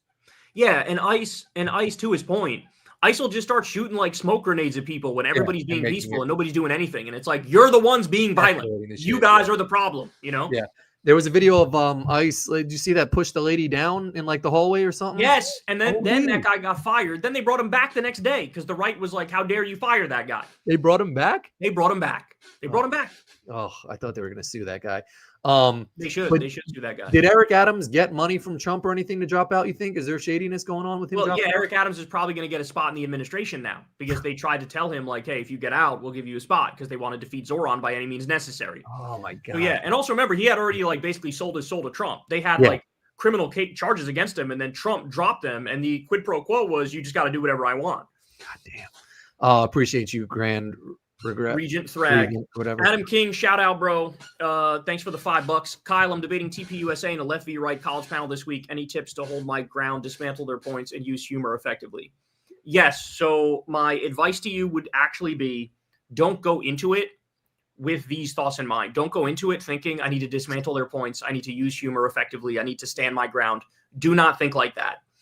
What makes a good debater is somebody who is an honest interlocutor. So what that means is just keep your feet on the ground, keep your wits about you, respond directly to the points that are made, and just be honest and open and direct. That's all you can do. And then if you do that, what will end up happening almost by accident is you will end up holding your ground, dismantling their points, and using humor effectively. You know what I'm saying? But you can't go in with the mindset of, I have to do these things. I have to do these things. No, the mindset needs to be very simple. Tell the truth. That's it. That's my one rule in debates when I do my show. Just tell the truth. That's it. Whatever happens, happens, but I'm going to tell the truth. So that's it. You know what's funny? And I was thinking this, it's kind of, well, it's not funny, but like there's no one, for what it's worth, like Charlie Kirk was very good at kind of like just hitting people back with like a response, whether he was like getting demolished or not. College kids, bro. It's all college kids. Yeah. It's not impressive. When he actually had to debate a real debater like me, he fucking got destroyed. You know? Yeah.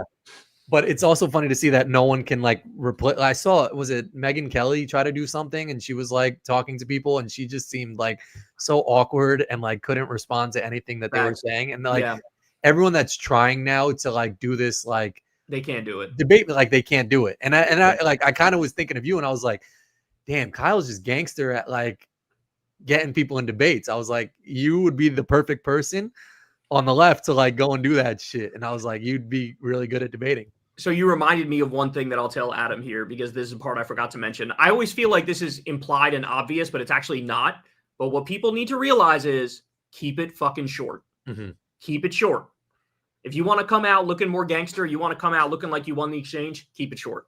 Mm-hmm. Like literally the minimum. Don't say anything in 10 sentences that you could say in 2. Say that bitch in 2.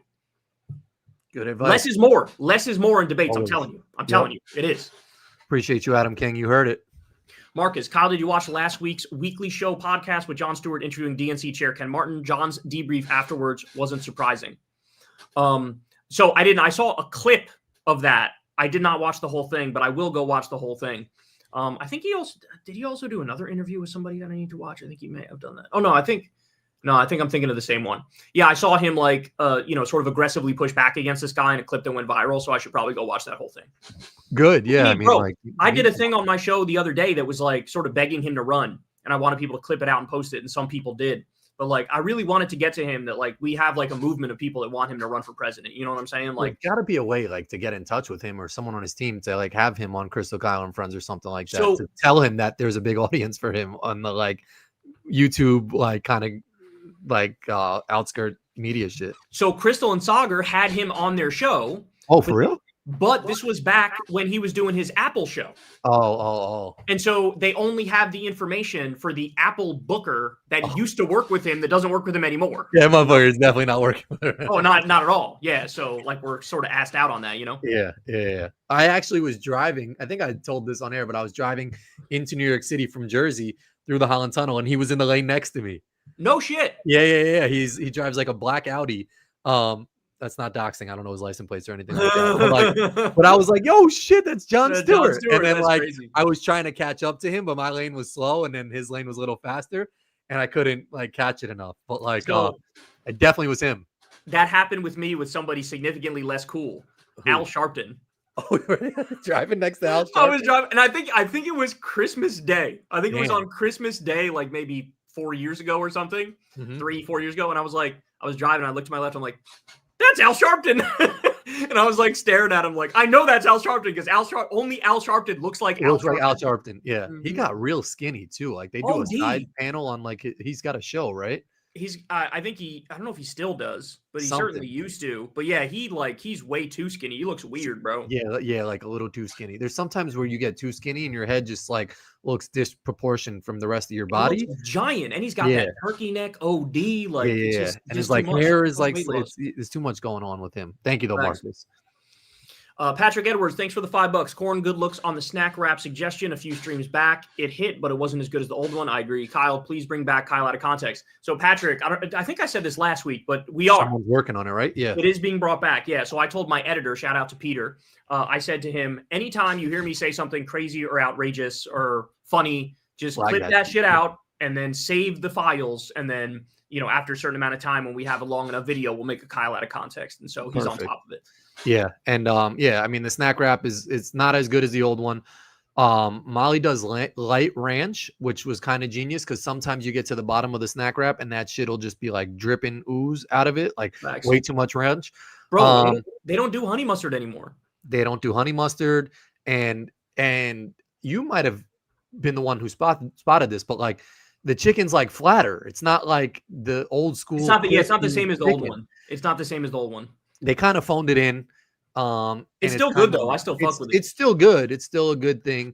But they've got like a bundle deal at McDonald's where you can get like 3 shits for like $6. It's like a McDouble, fries, and a drink, or nuggets, and it's like $6. So that's a good way to go too, because their snack wraps are low key expensive. Those shit's like $3. Bro, they get offended when I was like, let me get 1 ranch snack wrap and then let me get 1 honey mustard one, and they were like, we don't do that.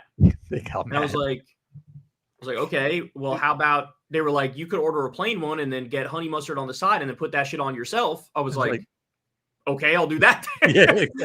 They were so defensive. They were like, no, we don't do that. They came out with a gold sauce. Do that shit. Like, put a plain one and pour some honey mustard from the packet. What the fuck's the problem? Yeah, sometimes the simplest shit that you would think they could do, they don't do. And like, even like with sauces, like if I ordered whatever, like 3 orders of chicken tenders or chicken nuggets and a burger, and I say I want barbecue sauce and sour, like sweet and sour. Don't just give me 1 each of those bitches. Yeah. Like throw a handful in there. Like OD. What? Like OD. I have like 4, 8, 12, like 16 nuggets. So just hook that shit up. Like what are you doing?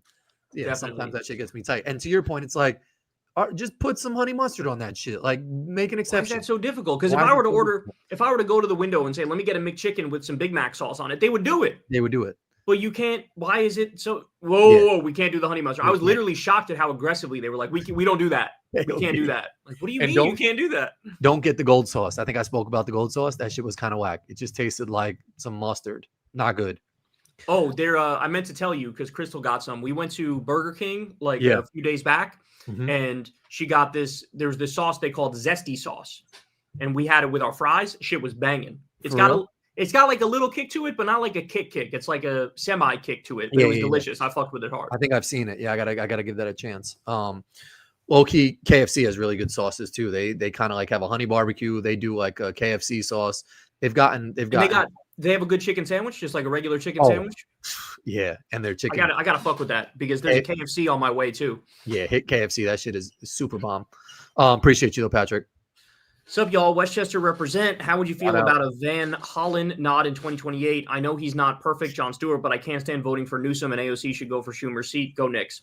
Shout out, Andrew. Thank you for the $10, man. We appreciate it. Yeah, I saw Emma Vigeland tweeting an article, and it was about Van Hollen, and he was sort of hinting that he would potentially run, and he was taking aim at like some of the more corporate Democrats. And look, man, he earned my respect when he decided he was going to go to El Salvador to go see Kilmar Abrego Garcia. Was that the guy from Baltimore or Maryland?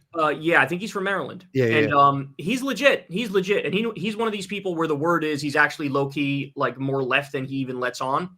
And so, yeah, I could see it, man. The only thing for him is, I think he's going to have an uphill battle just because of name recognition and just because I don't know if he's there on the charisma fully. You know, like I think Trump really broke American politics, where like now the way we view politics is the same way we view entertainment, where it's like optical shit. Everybody has a fucking mosquito attention span, and like you need to be entertained, and like if things are not like super obvious and in your face 24/7, it's like nothing to you. Yep. And so I don't know if a regular sort of politician that's not super charismatic can get to the finish line anymore. That's why I feel like a guy like Jon Stewart would be perfect. But in terms of as far as the Democrats go, yes, he is one of the better Democrats. And I agree with you that AOC should go for Schumer's seat because she's a fucking shoo-in. She'll destroy Schumer for that seat. So yeah, I agree. So Van Hollen would be a potential for 2028 to potentially get my support. It would depend on who else is running though. Not for nothing. Like I'm saying this as an outsider, but I think it's like Newsom's to lose just on to your point. Like he just looks the part, and I feel like he is gonna like. I think his name recognition, and he's like just playing this role of like presidential. Like I saw a video of him getting out of a car, and he just like looked like the part. Where I think people just want someone to like look the part, and they don't even care like what they're saying anymore. Like, do you look like the president? Do you like sound like the president? And I'll vote for you. You know. It seems the other issue for him though is that he might be peaking too early. That could be a thing. Because yeah, his press office is really carrying him well. It's run by this woman who's like really great at it. Yeah. And so that's where all the buzz is coming from. It's literally not even coming from him. It's coming from his own press office, his staffers who know what they're doing. They know how to play the modern game of politics. Yeah. And so he might be peaking a little too early. So we'll see. But sometimes, to your point though, sometimes the people who are up early end up being the ones who fucking win. I mean, Hillary Clinton was up early in 2016. She ended up winning, even though Bernie had this big surge. Yeah. You had Joe Biden. He was up in the early polls too in 2020. He ended up being the one to get across the finish line. So yeah, I mean, it could go either way, but I agree with you that he's probably the favorite at this moment. I think he's the favorite. Yeah, and go Knicks. The Knicks are playing a preseason game in Abu Dhabi right now. Oh, really? I didn't know that. I didn't know that. I know Abu Dhabi is that Saudi Arabia? No, it's its own thing. That's its own shit. But I didn't. I did see. I looked it up like a week ago. I saw that there were some games overseas, but I saw the dates and I had just forgotten that like some of the preseason games are starting now, but they're just overseas. You know, they're in Abu Dhabi against I don't know actually who they're against, but someone's in Australia too. Bro, the streaming schedule though, like the way that they're it's just so annoying. Like I think I'm gonna go full like teenage boy mode and use the streamy shit that people talk about. Yeah. You know what that is? No. You could get all the game. You could watch all the games just on like a live stream on this website. Oh, really? Stream East or something. It's like an illegal stream from down a lot of that shit. No, but they always come back with new ones. Like it's always like it goes from streameast.com to streameast.net to streameast.dickballs. Like they just keep changing it. And it's always there. So I might use that just as a sort of low-key protest, like a fuck you to the NBA for making us go to 78 different platforms, you know? Bro, LeBron is in year 23. They had media day today, and like just the fact that like he's been playing basketball in the NBA for 23 years is wasn't he not picked up by the Lakers though? No, he's on the Lakers. Oh, he was picked up? Yeah, he had a player's option. He had a player's option. I think he opted in for the season.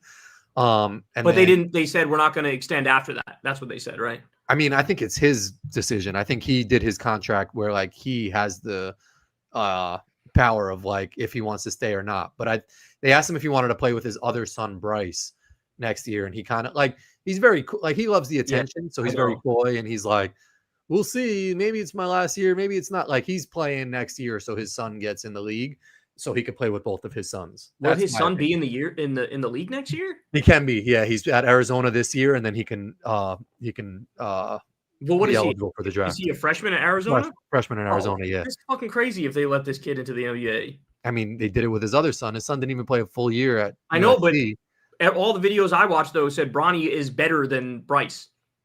No, I think it's the opposite. I think they say Bryce is better than Bronny. And Bronny had heart surgery and still got drafted in the second round. So, like, that was LeBron helping him out. Appreciate you, Andrew. Damn. Grand Region Threat, Kyle, what do you predict January 6, 2029 will be like your Democrat wins? Oh, my God, bro. Oh, my God, dog. I don't even want to think about that, man. It's so like, that's the thing. Like, it's really like, even though everything is so crazy right now, we know it's going to get worse because we know that, okay, say the midterms, right?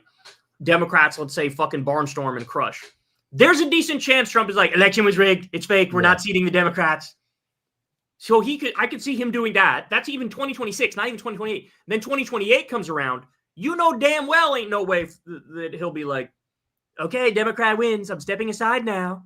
There's no way. Be so old too that like who knows? Like it's so far away.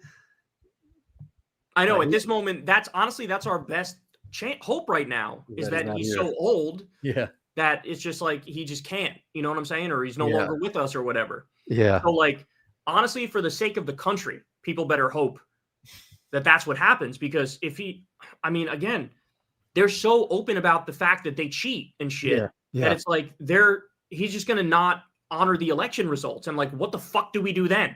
Because even the courts will be like, all right, you can't do this. But when courts have said that before, they're like, yeah, we don't care. We're going to sit the Republicans. Yeah. Sorry. The guys who you said won, guys who you say lost, we say won, and so we're going to sit him. And it's like, oh my God. And what do we do? Who's going to do anything? So yeah, not good. YouTube just bribed Trump through a lawsuit. You know, Trump's going to take a mile. That's right. I just saw that earlier today, actually. Wait, what happened there? So YouTube agreed to pay Trump, I think it was like $24 million. Why are all these places paying him? Wait, let me actually look up the exact number. I don't know if it was 124 million or 24 million. 24 million. Okay. So here's why they agreed to pay him. Because after Trump tried to coup the government, they banned his YouTube account. They didn't let him post on YouTube. They banned him because he tried to coup the government. And so Trump was like trying to take him to court over that or some shit. And this is what YouTube was doing here is YouTube saying, look, we want to play nice with you. We know you're president. So like here, take $24 million. But as Will of D points out, that's not, you give him an inch, he'll take a mile. Like now he's just going to demand more of you because as soon as you paid him anything, he goes, I got him. Yep. You know what I'm saying? Yep. And so now he was already doing that with the ABC thing when like somebody asked him a question, he was like, your company paid me money. You know, like he rubbed it in their faces. He was like, you paid me money because I was right and you were wrong. It's like, no, that's not what it was actually. They were bribing you to try to get you to not be a fucking psychopath and destroy their company. But it doesn't work. That's the point. It doesn't work. He did this with fucking colleges and universities. He did this with law firms where they would play ball with him. And then immediately after they pay him some shit or listen to him on some shit, he just starts demanding more shit. Yeah. It's like a mafia. It's not like he doesn't view that, he doesn't look at that and say, oh, good, they paid their dues, so they're good now. No, it's like, now I'm going to demand more because I got you. Yep. You know? The fact of Trump having a YouTube channel is just like wild too. Yeah, it was, he posts speeches on there and whatever bullshit he had. But I mean, is YouTube fucking cucking themselves, Appreciate you, Will D. I'm going to listen to 99.9 for you now. Eldon, shout out. Thanks for the $10. What's up, guys? Need Kyle's take on the Ryder Cup. Do you think the fans crossed the line? Yes, I do. With how they acted. Corin, what do you think about Horford going to the Warriors? So Eldon, do yourself a favor and pull the YouTube thing back to the beginning because we actually discussed this already and we totally agree. We started rooting for Europe because the U.S. fans were being so fucking obnoxious. Yep. Horford to the Warriors. That's pretty good for the Warriors, bro. I was thinking LeBron. I honestly thought LeBron. Like, he is old, but he plays his role well. Point number one. He does. Point number two is I was actually thinking, I honestly think the best chance for LeBron to win another ring. Let's just say he's only going to play one more year, right? Let's just say for argument's sake, go to the Warriors.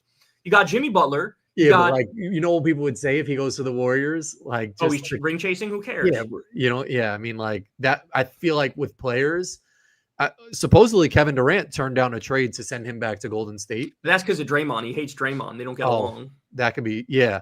But like, at what point in your legacy, you know, do people start saying like, oh, you just went to a team, you know, like you just pick a team. Bro, he's fucking 40 though. If he manages to win a ring as a productive player on a team at age 40, I don't give a fuck if it was packed with like fucking Shaq in his prime and MJ. Like that's another fucking ring, I guess. You know? And that would at least make it so he catches Kobe in rings. You know what I'm saying? Yeah, I guess you're right. I mean, like at the end of the day, people just remember how many rings you have. They don't remember back of like, oh yeah, he went to the Warriors and won a ring. It's like, no, but I still have a ring. Yeah, exactly. Exactly. And he, like I said, people try to put him, you know, in the GOAT conversation and say he's up there with Mike and shit. But it's like, he literally doesn't even have as many rings as Kobe. Like, he's got to get to at least 5. You know what I'm saying? And so I think that's his best chance. There's probably some other places. But, I mean, if he's going to stay with the Lakers, I don't know. I don't know. Am I sleeping on the Lakers a little bit? Or I just feel like Lakers they need more. Nice. I just feel like they might need more than one season to let everything click into place with the Lakers. Well, that's my feeling on that. Like, Luka's in great shape. They got DeAndre Ayton. They still have Austin Reeves. Yeah, Ayton needs to be locked in. That's the thing. Yeah. He's the key, you know?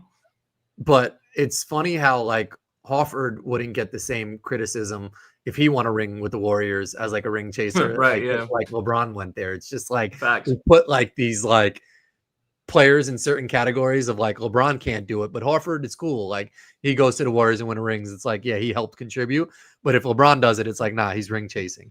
Yeah, and also like LeBron's legacy is already set, bro. I mean, he's the number 1 scoring leader. He's played a million fucking years. Like, you know, we had some of the best runs we've ever seen. Yeah. Like, so his legacy is set. You're playing with house money now. If you're going to try to win a ring, like I would say go with Curry, go with the Warriors. But then again, I don't know. They probably don't want to pay him the amount that he thinks he's worth and yada, yada. But I think it'd be worth it even if he takes a massive pay cut just for the legacy, you know? It could.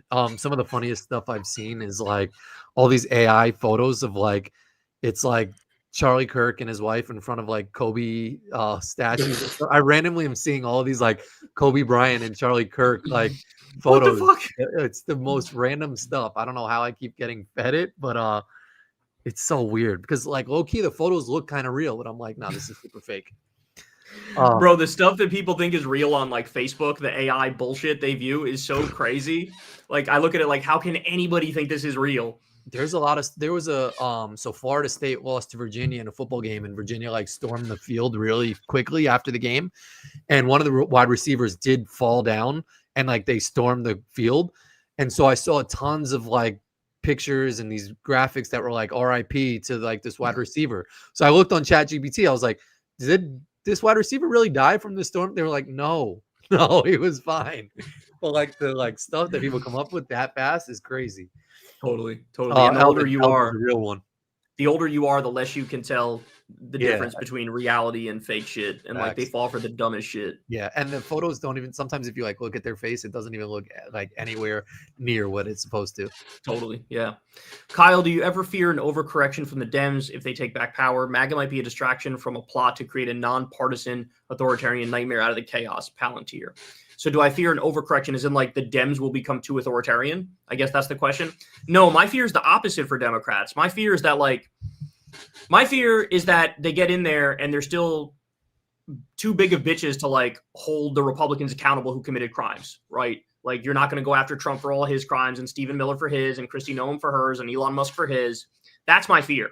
That's going to happen. Or the other thing that could happen is the ratchet effect holds true, which is like Republicans move fucking far to the right and make this a fascist country. And then the Democrats go in there and they just lock in the current level of fascism and say, we're not going to make it any more fascist than it already is, but we're going to keep this level of fascism. Like, that's my concern. So, I mean, they'll probably just do some dumb shit and just spend the whole 4 years trying to like release the Epstein files or something like that and like not get anything else done. You think like we don't even really have like an opposition party, bro. Like I was just reading earlier, somebody reported that like Democratic staffers for the leading Democrats were like, don't talk about the Venezuela thing because then the Republicans will say we're pro Maduro.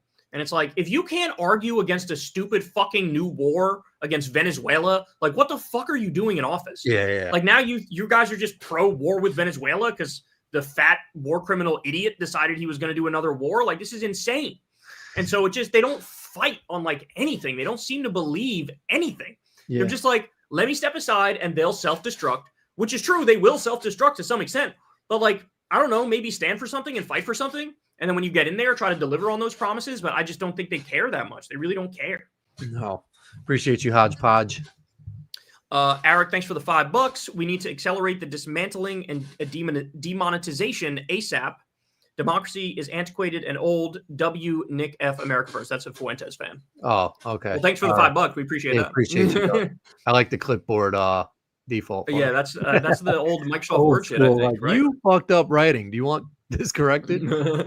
Marcus, thanks for the $5. Zoran haters say government grocery stores don't work. Meanwhile, there's one in every military base, basic exchange, and they work just fine. Yeah, they also have some in like, I forget, there was some like conservative state that had them too, and it works really well there, and people like it. Like, yeah, people always bring up like, what about Venezuela or some shit? And it's like, it's just so stupid. Like, obviously, you can have something that's public or private, and it can be managed well. You just have to manage it well. Like, the management is the key, not the fact that it's public or private. So they're just trying to play stupid gotcha politics with him, but he's going to deliver on a lot of his plans, and people will fucking love him for it. Yeah, he's in a beast. Appreciate you, Marcus. Matt Turner, shout out. Thanks for the $5. Can you explain what nationalizing oil is and what the current system is? I don't quite understand the question, but nationalizing oil would basically mean that the government, instead of having private companies like ExxonMobil and Chevron and BP that basically make money off the oil market, where like they're private companies, they make profit, the executives get paid, et cetera, et cetera, et cetera. Instead of that, the public would own the oil in the company. So basically, like, the oil that's under the ground is the oil of the American people, not of any particular company or any particular individual. And so when you sell that oil, the people get the profits. And so, for example, they have that in Alaska, where people who live in Alaska get a check from the oil that's sold from Alaska every year. And so it's like a form of socialism where people get paid for what's basically like a public good that belongs to you, not to any particular company. That would be nationalizing oil. And yeah, the current system is not that. The current system is you have private companies that own the oil. Like the nationalizing shit. They make all the profit, is these individuals who run the companies and the shareholders of those companies. And so that's where you get a situation where like you have massive income and wealth inequality. If we nationalized more things, we have less income and wealth inequality. Yeah. Appreciate you, Matt. Chase Morris, thank you, bro, for the $5. Disappointed in Burr and Chappelle for performing in Saudi Arabia, but shocked that Pete Davidson would perform for a government that killed his dad. Good point. That's a great fucking point. I didn't even realize. I forgot that Skeet Davidson's dad was killed in 9/11, right? Yeah. That's crazy, bro. God damn. And yeah, fuck Burr and fuck Chappelle. Burr really let me down, man. He was like my goated #1 comedian. And like, there's a video of him calling out people for this exact shit from years ago, like going to get a check from Saudi Arabia for doing some comedy shit. And then now he goes and does the exact same shit. I wonder what if they've said anything on this, or like if he will. Did this already happen? No, I don't think it happened yet, but I think it's happening soon. And I don't know if he said anything about it yet. I feel like if he did, I would have caught it. I would have seen it, I think, if he did. So I got my eye open for it because I want to see, because he knows he fucked up. He knows this is bullshit. He knows he doesn't need the fucking money. He's just trying to make $1 million for like 2 or 3 days work. That's all that's all it is. They're getting paid bread, probably. Appreciate it. Tim Dillon was given $375,000, and he said some people are getting the main card. Exactly. He said some people were getting up to $1.6 million. So I imagine that's what Chappelle is getting. Probably Bill Burr is getting over $1 million. 100%. Shout out, Steve. Thanks for the $5. Would you rather always have to sneeze or always have to fart, but neither ever happen? Also, it's pronounced Stavo. Oh, I said Steve. Stavo like Gustavo. Okay, Stavo like Gustavo. Stavo. All right, Stavo. I like that name. That's actually pretty cool. So to answer your question, I think I'd rather have so you can't fart or sneeze, but you feel like you have to, and I have to pick sneeze or fart. I think I'd pick fart. Like the feeling. I think I'd go sneeze because like see the feeling of sneezing to me is kind of overpowering, where it's like like I feel. True. But the feeling of a fart is like I can sort of control it. Like most farts, it's like if I don't, I can make it so I don't fart right now. I just gotta hold that bitch in. Like there's more embarrassment that comes with the fart, and like the feeling of like, oh, if I fart right now, it could be loud, it could be smelly. So that kind of feeling gets me a little bit more weary than just being like, like, and like my face being a little weird. But he says that it doesn't happen. So it's not going to happen. You just have to deal with the feeling. I don't know if you know that neither is going to happen.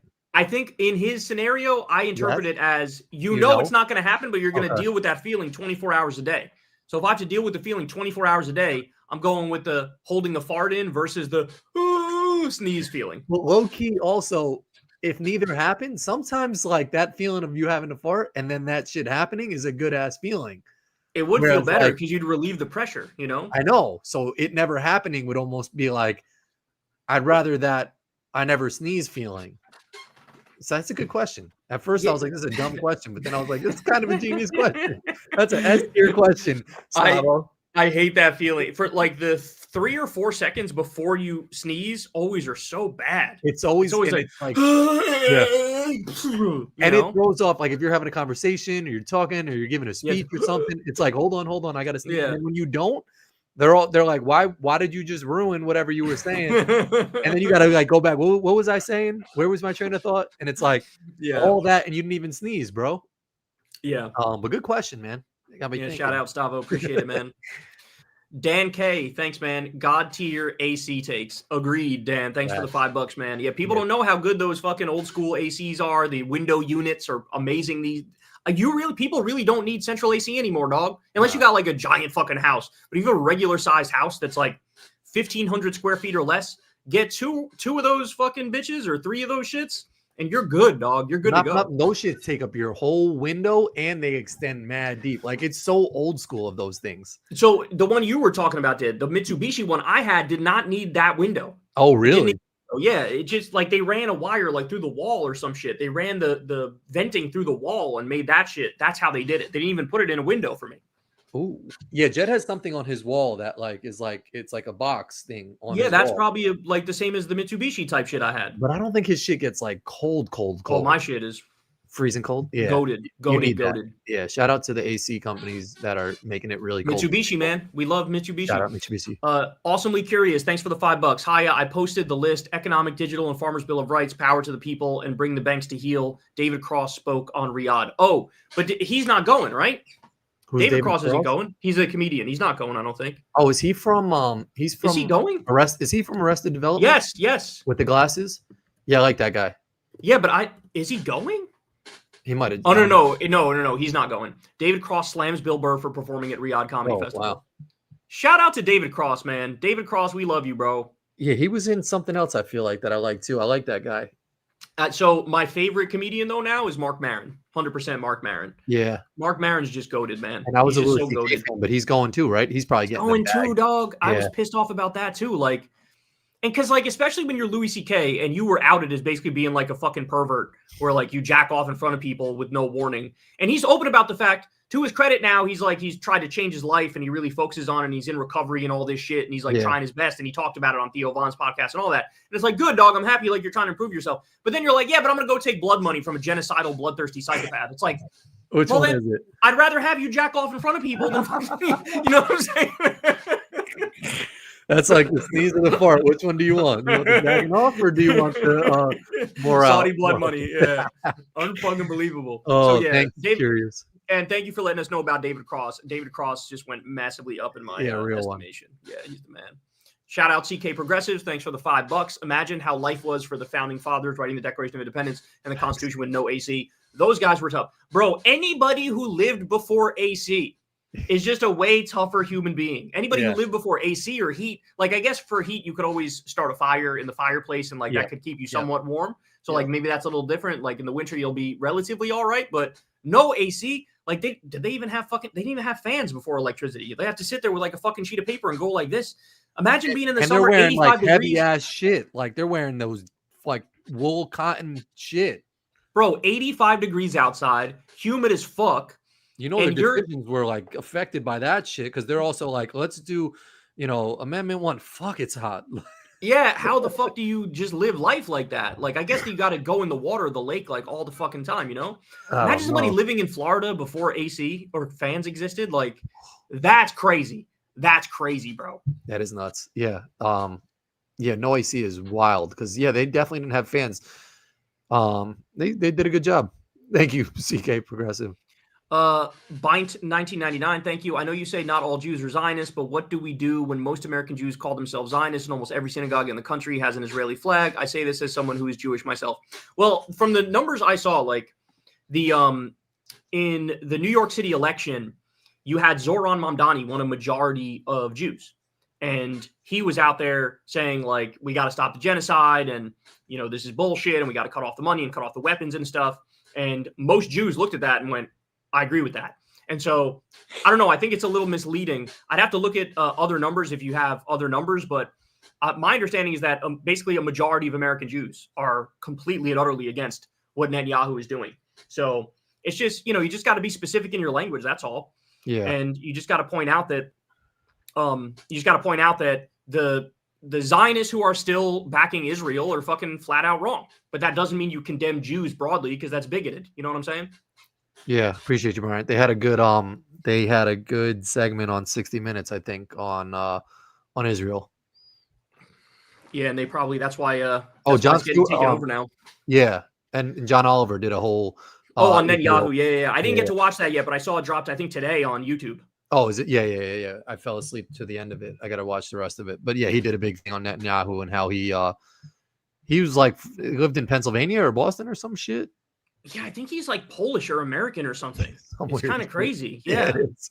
And then his son lives in Miami and just like shit posts all day. Really? Yeah, you got like people fucking in the military, in the IDF doing shit, and you got this guy supporting it, but he's like drinking fucking mojitos on the beach and shit. So and it's random. like, what the fuck are you doing? It's That's such a so fucking random. spoiled little brat, you know? It's like Joe Biden's what's his name? Oh, Hunter? Hunter, yeah. Hunter, we low-key like Hunter. Did you see that interview with him recently that No. and Andrew Callahan did? Oh my God, it's amazing. He's sort of like us. Like he doesn't give a fuck. He Oh, really? Oh yeah, he's sort of cool. You got to see that interview. It's so random when like these like high-powered like politicians are like Tom Hanks's son. Like it's just such a weird funny dynamic of totally. Like kids to celebrity like parents is hilarious. Totally. Jacob Miller, shout out for the $5. Thank you, bro. Thanks. Appreciate that. John Palacios, thanks for the $5. Tim Walz was the best thing about the Harris campaign, and she didn't want him. Kamala wanted Pete. Black people hate me. Booty juice. That is so sad. Yeah, I mean, I saw that question that Maddow asked about, hey. Yeah, she kind of didn't really have a good answer on that, right? Yeah, she didn't have a good answer. She was basically like, you said you couldn't pick Pete because America wasn't like ready for that to have like a black woman and a gay man on the ticket. And Maddow was like, that's sort of fucked up. Yeah, exactly. He was like, no, I didn't really say that though, but I did say that though. Yeah, and then she said she's a great identifier of like talent on the left or some shit like that. And then basically they were like, well, you picked Walz and you didn't do well with that shit. Yeah, I'm happy she didn't pick Pete because Walz is like way better. Mm-hmm. But I feel like anybody who's saying it should have been Pete is like not giving Walz his flowers. Mm-hmm. That when Walz got picked, and you know the Kamala campaign came out the gates, they were flying high, dog. They were up 6 points at one point. They were doing rallies and people were joking about JD Vance fucking couches, and everybody was loving it, and the energy was good. And then when Biden's advisors got on board with Kamala and they started steering the campaign, that's when everything shit the bed. And they basically muzzled Tim Walz and were like, you need to not do many events and don't talk. And like, that was the problem. You needed to let that guy soar because he was genuinely likable. Like people really liked him, you know? Yeah. Yeah. Appreciate you, John. Serial Experiments, Lewis, shout out. Thanks for the $5. You inspired me to attend protests and canvas for Zoran. Will he ever be on Crystal Island Threads? Yeah, we were just talking about that earlier. Yeah. We had him on one time, but we lost the connection and he was like on the fucking legislative floor and shit. But I'll talk to Crystal. Maybe we'll try to get him on again. Although I don't know if he will because he's probably so busy these days, but we can try. Yep. Appreciate you, Serial Experiments. Jacob Miller, shout out. Thanks for the $5. Hey guys, hope you're well. Kyle, do you think the Dems will cave to Trump or make a stand with the shutdown? Corin, what is your rating of In-N-Out? So to answer your question to me, I think they're very likely to cave. That's what I think. And In-N-Out, banging as fuck. What do we Yeah, we put it as like our top tier. We put it S tier. Yeah, we put it the top shit. Super good. I'm all in on In-N-Out. Super. I love In-N-Out. Way better. By the way, Whataburger. I had Shake Shack the other day for the first time in a long time. Banging. Right? Like in fact, I'm kicking it up to S tier now because I think we had a like B tier, but I finally had good Shake Shack, and I was like, "Oh, this is what people were talking about," and so I'm gonna knock it all the way up. I've always called it a little overrated. I still think Five Guys is a better burger than Shake, because you're high on Five Guys. You think Five Guys is better than Shake Shack? Well, I'm saying I want to put them all in the same category. Oh, in the same category now? If that burger I had the other day is indicative of what everybody experiences when they have Shake Shack, then it's got to be top. I'll accept A. If you say not S but A, I'll accept it. But interesting. I would personally, the burger I had the other day, I can see Banging? right on the same level as In-N-Out and a Five Guys burger. Interesting. Okay, I got to give Shake Shack. I got to give it another chance. Infinite Content, shout out. Thanks for the $5. Fellas, did you read about some angry white guys trying to force their way into Mother Bethel Church, a black church in Philly yesterday afternoon? I did not see that, but my guess is this is one of the many things that we've been seeing in the wake of Charlie Kirk's killing, that like there's all these weird attempts to get like revenge and retribution and all these threats to HBCUs and all these threats to like why the DNC, because the way the right is looking at it is like, oh, the liberals got one of our guys, now we got to get one of theirs. But why HBCUs? It wasn't even like a black person that shot Charlie. But in their mind, they think HBCUs equal black people equal Democrats. A Democrat just killed Charlie, so now we need to kill a Democrat. This is how they're thinking. And that's why, you're seeing all these. Meanwhile, we just had 4 mass shootings yesterday, as I'm sure you saw, Corin. Yeah. 2 of them were fucking Iraq war veterans and like MAGA people, right? And it's like, they don't talk about it. Yeah. One of the guys said they're not talking about it or blame leftists anyway. Yeah, exactly. One of the guys said he was like dating Kelly Pickler or something from American Idol or something. Oh yeah, he went to some event with her, some country music award type shit. But did you see what they're doing now? There's a picture of the guy who crashed the truck into the Mormon church and burned it down and shot a bunch of Mormons. That guy, they had a picture of him. He was wearing a "Make Liberals Cry Again" or some shit shirt. He was wearing a shirt that said that. Yeah. And then the right, some Republicans online took that and photoshopped it and got rid of the thing that said "Make Liberals Cry" and said that the left was photoshopping it. Oh my Meanwhile, God. you could literally still go to his Facebook page and see the original picture, and it has that shit there. That's what's scary about shit now is they just lie like they breathe, dog. Yeah. Yep. They just lie like they breathe. It's so crazy. Appreciate you, Infinite. Shout out to Rich Rebel. Thanks for the $5. I support Tucker Carlson, but I enjoy your guys' show. Keep up the good work. Well, thank you, Rich. I appreciate that. Yeah, thanks, man. That's maybe Tucker Carlson is like a liberal person. That's not how you spell his shit, right? No, that's not how you spell it. But appreciate you, Rich. No liberal. Metalhead Matt. Shout out to Metalhead Matt. Hey, Kyle's a veteran golfer, 15 years with a new set of golf clubs, AI 200 irons, QI 35 driver, 3-wood, G440 hybrid, Vokey wedges, BB28 SB putter. I'd like to know what equipment you use. Golf vlog when. So I don't know if I'm going to do a golf vlog because I don't think my audience is really that interested in it, but I can tell you what I play. So I use the Cobra. It's either 2016 or 2017. I think it's 2017 forged 1-length irons. I'm still using those. I've tried to switch out of the 1-lengths maybe once or twice, but I always end up running back to them because I'm just way better at hitting those irons than I am any other irons. By the way, highly recommend to golfers out there, if you're getting into golf, or even if you have been golfing for a while, try out the 1-length irons because I feel like it simplifies the game. If you have from like 5-iron or 4-iron all the way to your gap wedge or even sand wedge, the same length, the length of a 7-iron, that helps out big time. So that's what I have. Wedges, I have like, I think 1 Callaway wedge, and it's like a 64-degree Callaway wedge. And my sand wedge is one of the 1-lengths too, so it's still Cobra.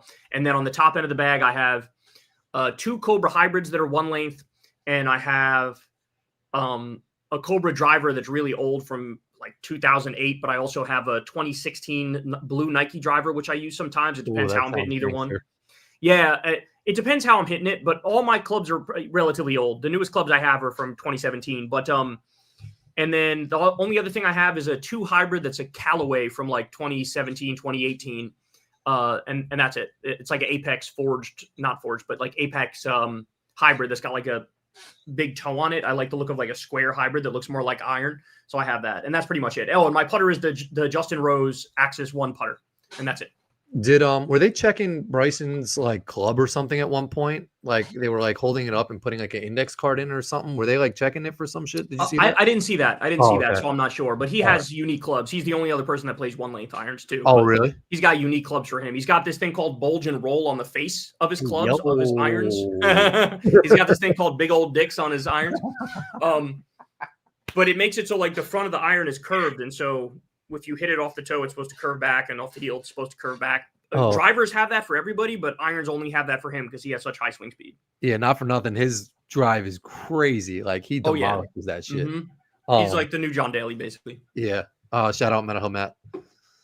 Adolf Rizzler, please check out my 5-episode AI miniseries I uploaded today. If it's okay with both of y'all, I'd love to use your likeness with AI and add both of you as characters for my next episode. Much love. Hell no, don't use me for no AI shit. Mm-hmm. Appreciate the super chat. I don't want to be AI'd into some shit. Well, it depends if people can easily tell it's AI and if I'm saying something that's like not insane. Yeah. You know, like that would be my conditions. It's got to be like, do people know it's AI or is it one of those things that'll fool some idiots? True. You know? Good point. So if they know it's AI, pick it out. If they know it's AI and I'm not saying something fucking terrible or defamatory or illegal, then I guess I'm okay with it. But, you know, I guess I would need to know more specifics. But shout out. Thank you for the $50. I don't know, man. It's kind of, if your name is Adolf Rizzler, I'm not sure your AI video is going to be on the up and up. Appreciate you though. Yeah. If you change your username and let us know what the shit is, maybe. But it's a little sus for me right now. But yeah, right at this moment, I'm not committing to this. No. Appreciate you a lot though. I don't really like that Rizzler kid, man. I'm tired of seeing that dog. He played in a Knicks celebrity game, and it was like, why is he out there? Oh, the Rizzler. I know what you're talking about. Yeah, the Rizzler. Awesome Curious. Hi again. Ran out of text, but I think it's time for us to demand that the Dems become democratic socialists, universal healthcare, housing, education, UBI, no more wars, etc. Much love from Chicago. Yeah, I mean that's the idea, right? Like it's that democratic socialists are the only people with like an actual vision, right? Like what is a centrist democratic vision? Like they're not saying anything because they don't really believe in anything. They're like status quo defenders. So like, of course those people aren't going to get elected because what are you going to run on? What are you going to talk about? What are you going to say? How are you going to get people to like you? How are you going to be persuasive? What are you trying to convince people of? Like, hey, things are kind of okay the way they are. Like that's nothing to fucking run on. Whereas democratic socialists, you have that shit to talk about. Hey, let's give everybody health care. Hey, let's give everybody housing. Let's give everybody education. Let's have UBI. Let's end the wars, all that stuff. So I think you're right, but I think that's kind of what you're seeing, right? Like even the more they try to demand shit, but it never happens. Even with the more like liberal shows out there, like I love the I've Had It podcast with Jennifer Welch, and she's like this resistance liberal wine mom, but like she now sounds like a democratic socialist because anybody who actually is on the left or a liberal and believes in something will become a democratic socialist because all the stuff that are the solutions that they argue for, those are the classic left-wing things. You know what I'm saying? So like, I agree with this person. I think that that's kind of going to happen over time. It's either that or you just go extinct, right? Those are the options. Go extinct as a Democrat or actually become a democratic socialist, you know? Probably going to become extinct. Appreciate you, Awesomely Curious. It is possible. The wrong superpower fell in 1991. The Soviet Union was so much better. Free healthcare, education, treated black people and women much better. I mean, at least with the Soviet Union's existence, it sort of forced the U.S. to reckon with this other global superpower that had a different philosophy, which is why, you know, like, you couldn't do too much dismantling of the fucking social safety net, right? Until the Soviet Union was gone. And then once we become the only game in town, then you have the fucking neoliberals go crazy. And they're like, let's just get rid of the entire social safety net and go hyper-capitalist and cut taxes for the rich and all that stuff. And like, that's what led to the ultimate complete downfall of the country. So just their very existence sort of forced the U.S. to be less crazy internally and domestically. You know what I'm saying? Where we had to offer people a little something more than a total dystopian capitalist hellscape.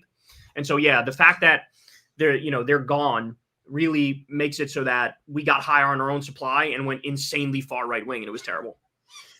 Facts. Appreciate you. Jay Jameson, thanks for the $10. Hey, y'all, there's still room for folks to do what you do, Kyle. I'm a deep South trucker from a red family. You sent me straight in 2016. I think I could reach people like me. Thanks for it all, bro. So, yeah, I mean, there is definitely still room for people who do what I do. It's just obviously the case that the market for political talk is more saturated and so many people have podcasts. And so like, it's just way more competitive now. When I started, I was literally one of the only games in town. There was TYT, there was David Pakman, and there was me. And that's it. I was before fucking everybody. I started as a hobby in 2008 and I started full time in 2012. There was literally only TYT, David Pakman, and me. That's it. And so it's just easier when you start at the ground level where like, you almost have a monopoly that people are going to watch. But yeah, there's still room now, but there's got to be something about you that really hits a chord with people and you got to pump out a lot of content. But the good news I have for you is that I've always said, if you have, a deep South accent and you're doing lefty talking points, that is innately attractive to people because they're going to look at that and go, it's like somebody who stereotypically looks right wing but is saying all left wing shit. There's a market for that. I mean, look at Richard Ojeda. Richard Ojeda is one of the most fucking charismatic men on the planet, and he's got that West Virginia accent, but he's a lefty, you know? And so, yes, there is a place in the market for you. But if you do it, you got to go all in, and you got to pump out a lot of content, and you got to sort of stay inspired. It's not like it used to be. You can't just like release one video a week or one video a month or whatever and be okay. Like, I don't know how the video essayists survive. I don't know how they make enough money to survive. You know, my business model works because every day I'm posting. It's like never ends. You know what I'm saying? And but that's how you actually get people to watch, and 100%. You know, you saturate the market and shit like that. But yeah, good luck with that stuff. Facts. Appreciate you, Jay Jameson. Some real news. Shout out. Thanks for the $5. Kyle and Corin. Who did you vote for in every election since 2008? What is Corin's position on Israel? Lastly, who do you predict will be the 2028 nominee? I vote blue every single time, man. Yeah. So I went my first election ever. It was the primary in 2008. And I was actually caught between Hillary and Obama in the primary because Hillary was running on universal health care, which I supported. But Obama, who wasn't running on universal health care, was running to end the Iraq war. And so I was caught. I was like, fuck, I want to end the Iraq war and I want universal health care. Well, which one do I fucking pick, right? And so I ended up going with Obama. The reason I ended up going with Obama in the primary is because Hillary had attacked Obama for saying he wants to talk to Iran without preconditions. So he was like, yeah, I want to meet with Iran and like work out a deal or whatever. And Hillary was like, how dare you? They're horrible. And so I was like, sort of fuck you, Hillary, for like shitting on just like negotiation with somebody. You know what I'm saying? So I ended up Obama 08 in the primary, then Obama 08 in the general. Then 2012, I voted for Jill Stein because Obama's drone war made me like super fucking pissed off about it. And remember, I lived in New York, so my vote really didn't matter. If my vote really counted, I probably would have voted for Obama. But since I was in New York and it was safe, I voted for Jill Stein. Then 2016 primary, Bernie Sanders. 2016 general, Jill Stein again. I didn't vote for Hillary. Then after that's what, 2020? 2020, I sat out. I didn't vote at all. And 2024, Kamala. That's how. So what was yours? Is yours just blue every year? Yeah, I think just like Obama, Bernie, Hillary, and then Bernie Biden. Oh yeah. It would be primary Bernie, general Biden. That's what you would be. That's right. My position on Israel, I stay out of that shit. I don't really know, man. I'm Jewish. I support Israel, but like they're doing some fucked up shit for sure. But I try to stay out of that shit. I don't know. It's not my fight. Shout out some real news. Thank you. Appreciate that. Yeah, and I think Newsom's going to be the guy, like I said. But that last part. Point, he might be too early. But like he just has that look, that feel, and I feel like people are just going to be like, that guy looks like he should be president, regardless of if he should be or not. So that's what I think. Who do I don't know who the winner will be, but I agree with Corin that Newsom is the leader right now. Yeah. I think he's the leader by far, and then I think it's his to lose, but I do think he might potentially lose it. I think that over time, I could see somebody like AOC or somebody like Jon Stewart or somebody who's just someone like that came in. Somebody who's new and fresh and different and like is willing to tell the truth. Like I feel like that person would end up leapfrogging, you know? Yep. Molly's Pops in the building. Robert Kraft does not own Kraft Heinz, who owns Jell-O. Kraft owns Gillette. There you go. So the food is not the same, Core. That's what he's saying. That's surprising. Like, why does he have that last name then? Like, you can't have that last name. It's such a generic last name, right? It's like Johnson or something like that. You know what I'm saying? Yeah, I guess so. But like Woody Johnson owns Johnson & Johnson. That's like, so your dad-in-law is named George Wade, but like his son is not Dwayne Wade. There's multiple Wades. Yeah, right. All right. Shout out to the Crafts then. My bad. Gillette's good. I fuck with their razors. And also Jell-O, shout out. Did you know is upstate New York is there like where Jell-O started? I did not know that. Yeah, it's like a small town, like maybe 45 minutes from Rochester. And I wanted to go to the Jell-O like town. They have like a factory or whatever, like a museum. And Molly said no. I was tight at her. Speaking of Jell-O, did you see that they have these like things that show which comedians are going to Saudi Arabia? They have like a picture that shows all the comedians that are going to Saudi Arabia. And they threw Bill Cosby on that bitch. And people were sharing it, not realizing that was like the joke one, and they had added Bill Cosby. That's amazing. Because that's like the only one they changed. Everybody else was going, and then they just threw Bill Cosby in. Wouldn't surprise me, man. Like everyone could like it wouldn't surprise me if they brought him back to do that. Yeah, if they didn't realize that it's no longer like 1985. Oh man. Henry Madsen, thanks for the $5. Kyle, what do you think about Dems using the Epstein files release as their single demand for the shutdown? No, it's not enough. It's not enough. I don't even support what they're doing is they're trying to say like you have to give us the subsidies for Obamacare. That's what they're trying to do. Like that's not enough either, bro. That's not enough. I'd basically give them a list of like 20 fucking things and be like, if you don't do these, then we're not going to hop on board and you're going to be responsible for the government shutdown. And then like when the government shuts down, just be like, they did it. Because the polls already show people are going to blame Republicans anyway. So then you just fucking pile on and be like, why'd you guys shut the government down? Why didn't you fucking listen to us? We're trying to bring back healthcare. And I would be like, you got to reopen the 300 hospitals that you guys shut down by cutting the Medicaid money. Like I'd have a whole fucking long list of shit. Bring back the funding for Meals on Wheels. Bring back the funding for the National Weather Service. Like just do all the shit that they fucking cut in Doge and whatnot. So you have to fucking return all this shit. And then when they don't do it, just be like, it's on you. It's on them. And there's going to be a shutdown, most likely? I think so. I think so. But they just had a meeting today, I think, with Trump. And Schumer's going to probably just give Trump whatever the fuck he wants. So if it's avoided, it's only avoided. It's only avoided because Schumer, like, cucks himself over the top. But, like, maybe there will be a shutdown. Maybe there won't. I'm actually, like, 50-50 on it. But I think Schumer wants to just get on with it like he did last time. But last time he did it, he got fucking reamed. Like, people were like, fuck you, step down, you suck. You know? Yep. So he needs to have something that he could say, look, he gave me something. You know what I'm saying? Which I don't know if he'll get that. Appreciate you, Henry. We're making our way. There's a spicy debate on Discord about the merits of sour cream. Dare I ask either of you lads to weigh in? Also, don't judge OJ plus iced black coffee. Oh, what? That's weird. That's I'm gonna judge you on that one. That one. You're not. I don't. She's not saying mixing it, is she? Like you. Mix I think she is. I think she's saying OJ plus iced black coffee. Rachel, good googly moogly. That's out there. That is out there. Yeah, it's OD. But to answer your question, I love sour cream.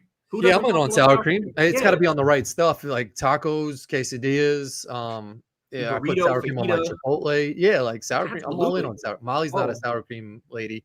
Really? Yeah, she doesn't fuck with. It's hard for me to imagine somebody not liking sour cream. I feel like it's just so inoffensive. I mean, the like just the name of it would make someone think like that cream has gone sour. So it's kind of like, why would you want that? But it's kind of banging. Yeah, I'm a big sour cream fan. I've always been a big sour cream fan. It's just so good to me. Like, but yeah, you need to chill on that OJ and iced black coffee because I don't even know what that's a strange one to me. Yeah, that is bizarre. In fact, I thought my interpretation of it was you mean having it at the same time but keeping them separate. Oh, that'll do. Yeah, it's like let me get an orange juice and a black coffee. But if you mix them, then I don't know where that mix came. Yeah, I don't know what's going on with that. I don't know what's going on with that. Appreciate you though, Rachel. The Ryder Cup has me worried about the FIFA World Cup next year. I heard Trump has threatened to pull matches from democratic cities, which has had FIFA freaking out behind the scenes because they planned it years beforehand. Christian, I think the entire thing shouldn't be in the U.S. I think they should just pull the whole shit out of here. Really? Yeah, I don't think we deserve it. We don't deserve the fucking World Cup. Bro. I mean, their whole organization is so corrupt anyway. It's just they're probably in bed with Trump anyway. 100%. So they're not going to pull it out, but they fucking should pull it out because they're rounding up innocent people right now with ICE. Imagine when fucking foreigners come in this country. Like what? You're going to have fucking ICE mass arresting people who are just going to see some of the fucking World Cup matches? Like, this shit is crazy. It's crazy. Yeah. You know what's wild? Molly went to Mexico and she said going into Mexico, she had to get out of the car. They were in like a Sprinter van. They checked passports. They looked at everybody. But she said coming back into the U.S., it was like the easiest thing ever. Like she could have like anything. They didn't look inside the car. She was in the back corner and it was super easy to get back into the U.S. And then going into Mexico was kind of hard. So like they talk about all this like border security and all this shit, but like it was dumb easy to get into the country, she said. Well, I guess when you're a U.S. citizen, they just got to let you back in, you know? Yeah, but like she's saying she could have switched with like she could have been anyone from Mexico in the back seat of the car, like that just had her passport. They weren't looking at anybody, so they don't know that she's necessarily like a U.S. citizen, you know? That's interesting. Yeah. So she found that interesting. Well, shout out, Christian. Appreciate the 20 euros, pounds. I'm not sure what that was. Idea: rank other countries by their food. Example: Italy, France, India, China, Japan, Vietnam, Mexico, etc. It's a good one. Yeah, that's probably for a longer. I got to be careful because apparently I was like insensitive with the chopsticks. But was I? Let me not to me. It was fun.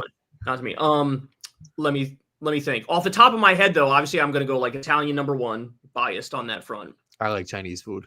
I'm probably going to go Mexican number 2, but I'm also biased on that too because there's a lot of Mexican places, growing up eating and shit. Probably go Chinese number 3, right? Like, yeah. And then after that, I don't know. I guess American, right? After that, Thai food is good. Thai food is just sort of kind of like Chinese food. You know what I'm saying? You kind of like Indian food. I remember we were in California. You put me onto Indian food one time, and I was like, "This is too watered down for me." It was too saucy.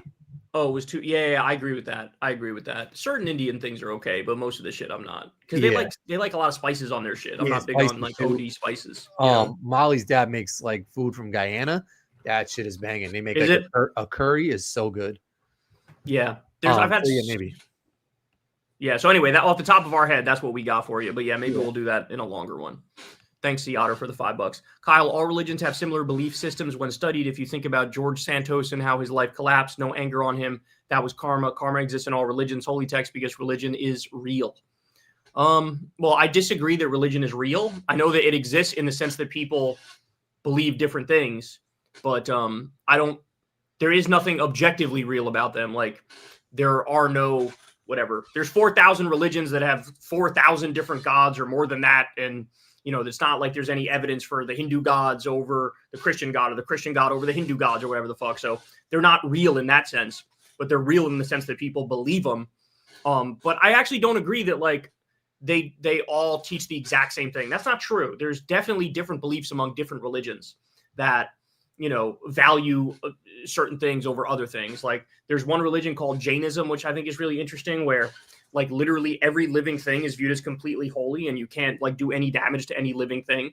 So if you swat a fly, that's no different than killing somebody. Oof. So and that's not the same thing in every religions have different thoughts on that. Buddhism is very different as a philosophy, compared to whatever, fill in the blank, Mormonism or whatever the fuck. So they don't all teach the same thing, but I think we can teach people to be good people without relying on hey, God is going to kill you or hate you if you don't do it. You know what I'm saying? Just treat other people like you want to be treated. You know what I'm saying? Just be good to people, be nice to people, care about equality and justice and freedom and all those things. And so, yeah, but God bless you. If you're religious, by all means, I'm not trying to ban your ability to be religious. I'm just don't force it on me.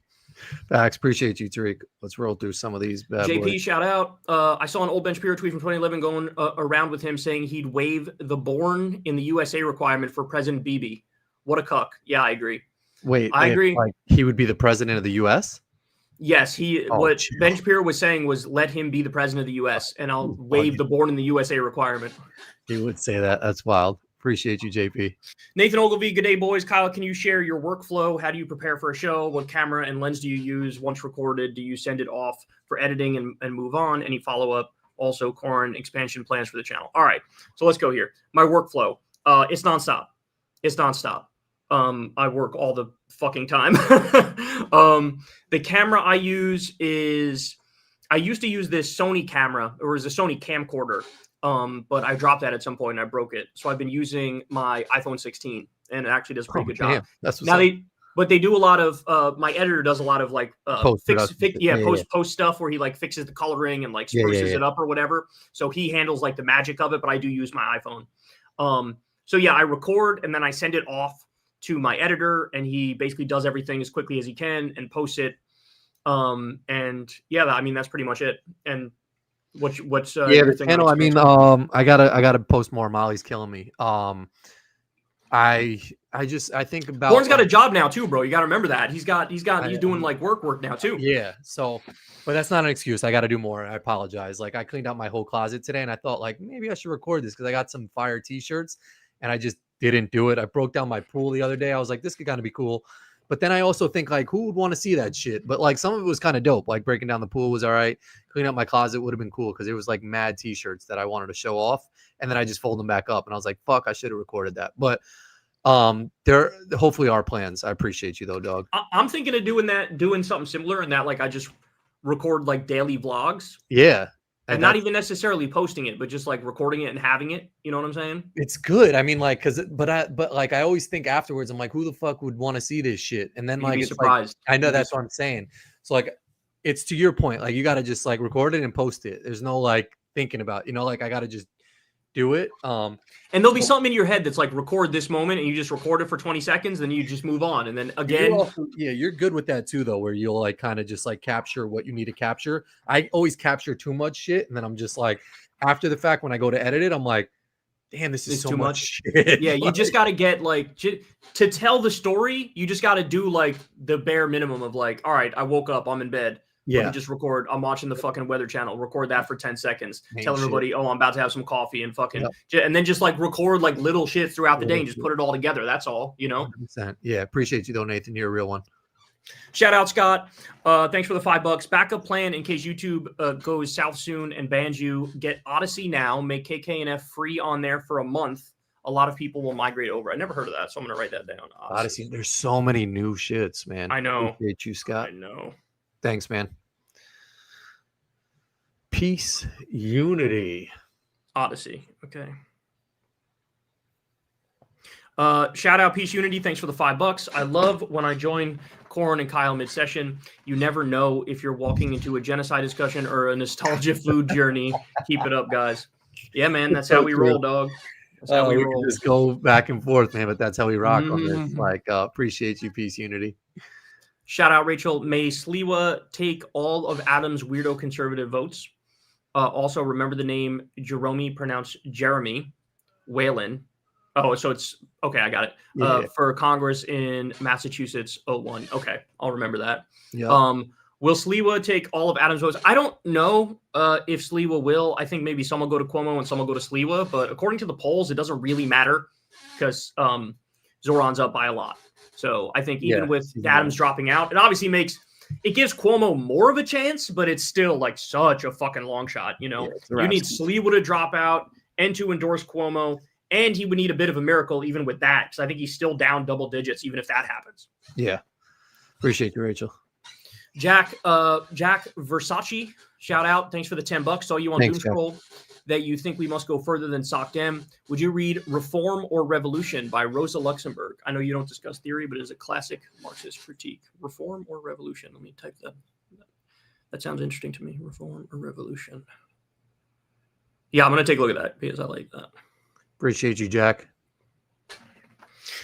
Steve Munguia. I miss Patrice O'Neill. Patrice would have shamed Bill over the Saudi. I think he would have. I think he would have done it to his face, too. Listen to Bill Burr bus trashing. It's Patrice roasting Bill over a tour.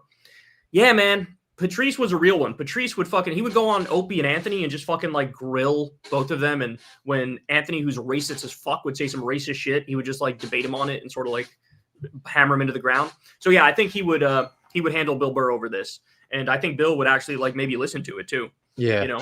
He could roast him like only a comedian can. Like, look at you, you're a fucking mess. You're going to take this blood money. Meanwhile, you fucking like preach your morality half the time. Like, shut the fuck up, Yeah. Appreciate you, Steve. Hamira, thanks for the 6, whatever denomination that is. Guys, I've been watching you both for 10 plus years. I love the podcast so much. I listen to all episodes. Greeting from Germany. Thank you. We really appreciate that. Yeah. It's kind of crazy when you go back. Like, if you look at us from back then versus now, we probably look way fucking older now. A lot older, 100%. Yeah. Mm-hmm. Someone told me that I was balding on the side over here. I was like, well, fuck you. I mean, I feel like we're all sort of slowly, like the hairline on the side sort of creeps back and creeps back. John Cena said that it turned him into a new man. He got hair implants. Oh yeah, we can get hair implants, but the funny thing is, like, if you do it now, then you're going to still lose it and you got to do more. It's kind of hard to get it right, get the balance right. You know what I'm saying? Landon Donovan on the U.S. soccer team, I think he just announced that he's doing hair treatment. A lot of people did. Theo Vaughn did it. A lot of people do it. Oh yeah, he did it multiple times. Oh wow. There's all these YouTube channels too that like talk about the hair transplants, and you can see how people have done it. And it, so Justin Bieber got hair transplants. For real? Yeah. Mm-hmm. I know Dave Portnoy, I think, got. It's very common. I will say to this point in my life, I've been pretty lucky. I feel like I mean, at our age, we're doing okay for our age. You know what I'm saying? I know. Starting I know you always say you think yours is bad, but it's really not bad. Yeah. We'll see in a year. I mean, if the thing is, if you were really gonna get it, you would have already gotten more than that. Facts. You know what I'm saying? Yeah. So we're kind of lucky. Yeah. We're lucky. All right, Quetzal the Gamer, shout out. Thanks for the $10. Human anatomy fun fact: the reason the testicles hang outside the torso instead of inside is because they need an environment that is 1 degree Fahrenheit cooler than normal core temperature. That is correct, and that's also why in the summer your balls be getting long as fuck because they're trying to get further away from the heat of your body, and in the winter they try to get closer to your body and snuggle up to the heat of your body. So in the summer, your balls are dragging, swanging down by the ground, and in the winter, your balls will sort of hug more up against your body. I've heard some dudes were like, "Do your balls go into your body in the winter?" And I'm like, "No, my shits don't, but some people's might." You know, yeah, that's like, wild. I get more of a pouchy sack, but I don't get them in my body. Like, they're I not don't know. burrowing in my body. That'd be fucking crazy.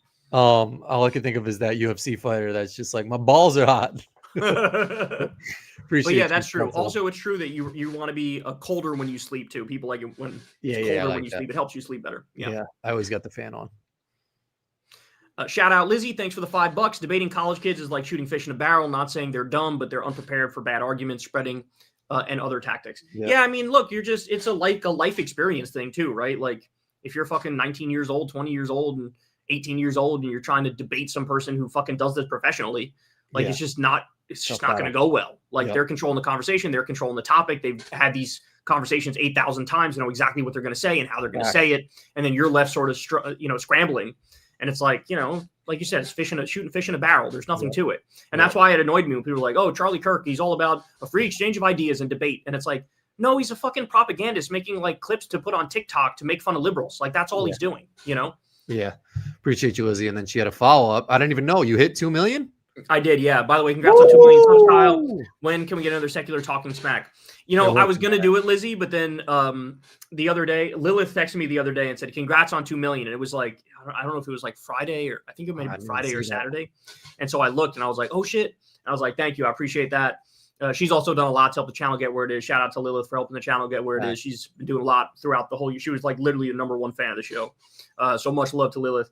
But it was like a Friday or Saturday. I was like, well, I guess I'm not doing a fucking like special thing about it because I didn't realize I fucking hit it. And it's a Friday or a Saturday.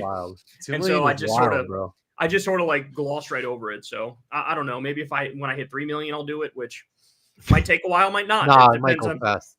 2 million is crazy, man. To think that like there's 2 million people that hit that button for you is just like. I just hit 1 million not that long ago. Like it wasn't that long ago. It was 1 million. 1 million was when we went golfing for your bachelor party because I remember the golf balls. I put 1 million subs on there. That's right, and that wasn't that long ago. No, that was actually pretty recently. It was what, 2 years, something like that. Yeah, or a year and a half. Go quick. Like yeah, so we'll see. But thank you, Lizzie. I appreciate it. And thank you to everybody who subscribed, man. Like you guys made it happen.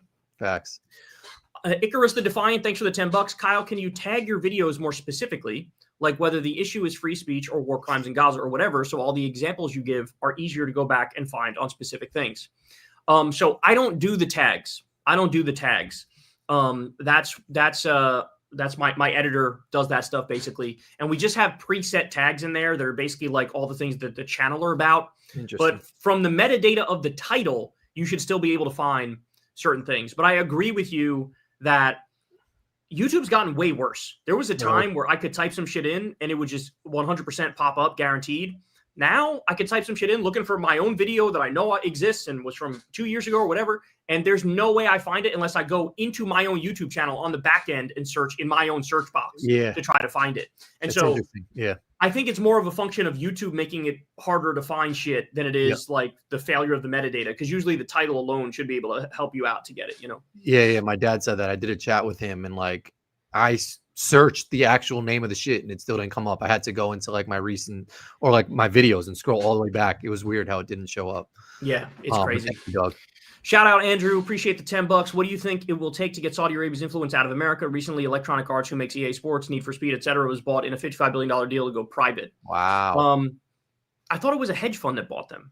Oh, or private equity, I think. Well, you're saying it was Israel? I mean, I'm sorry. You're saying it was Saudi Arabia? Maybe they had some influence. I don't know. EA. Yeah, I don't know. In the game. Doesn't surprise me though. They're like they're buying everything else.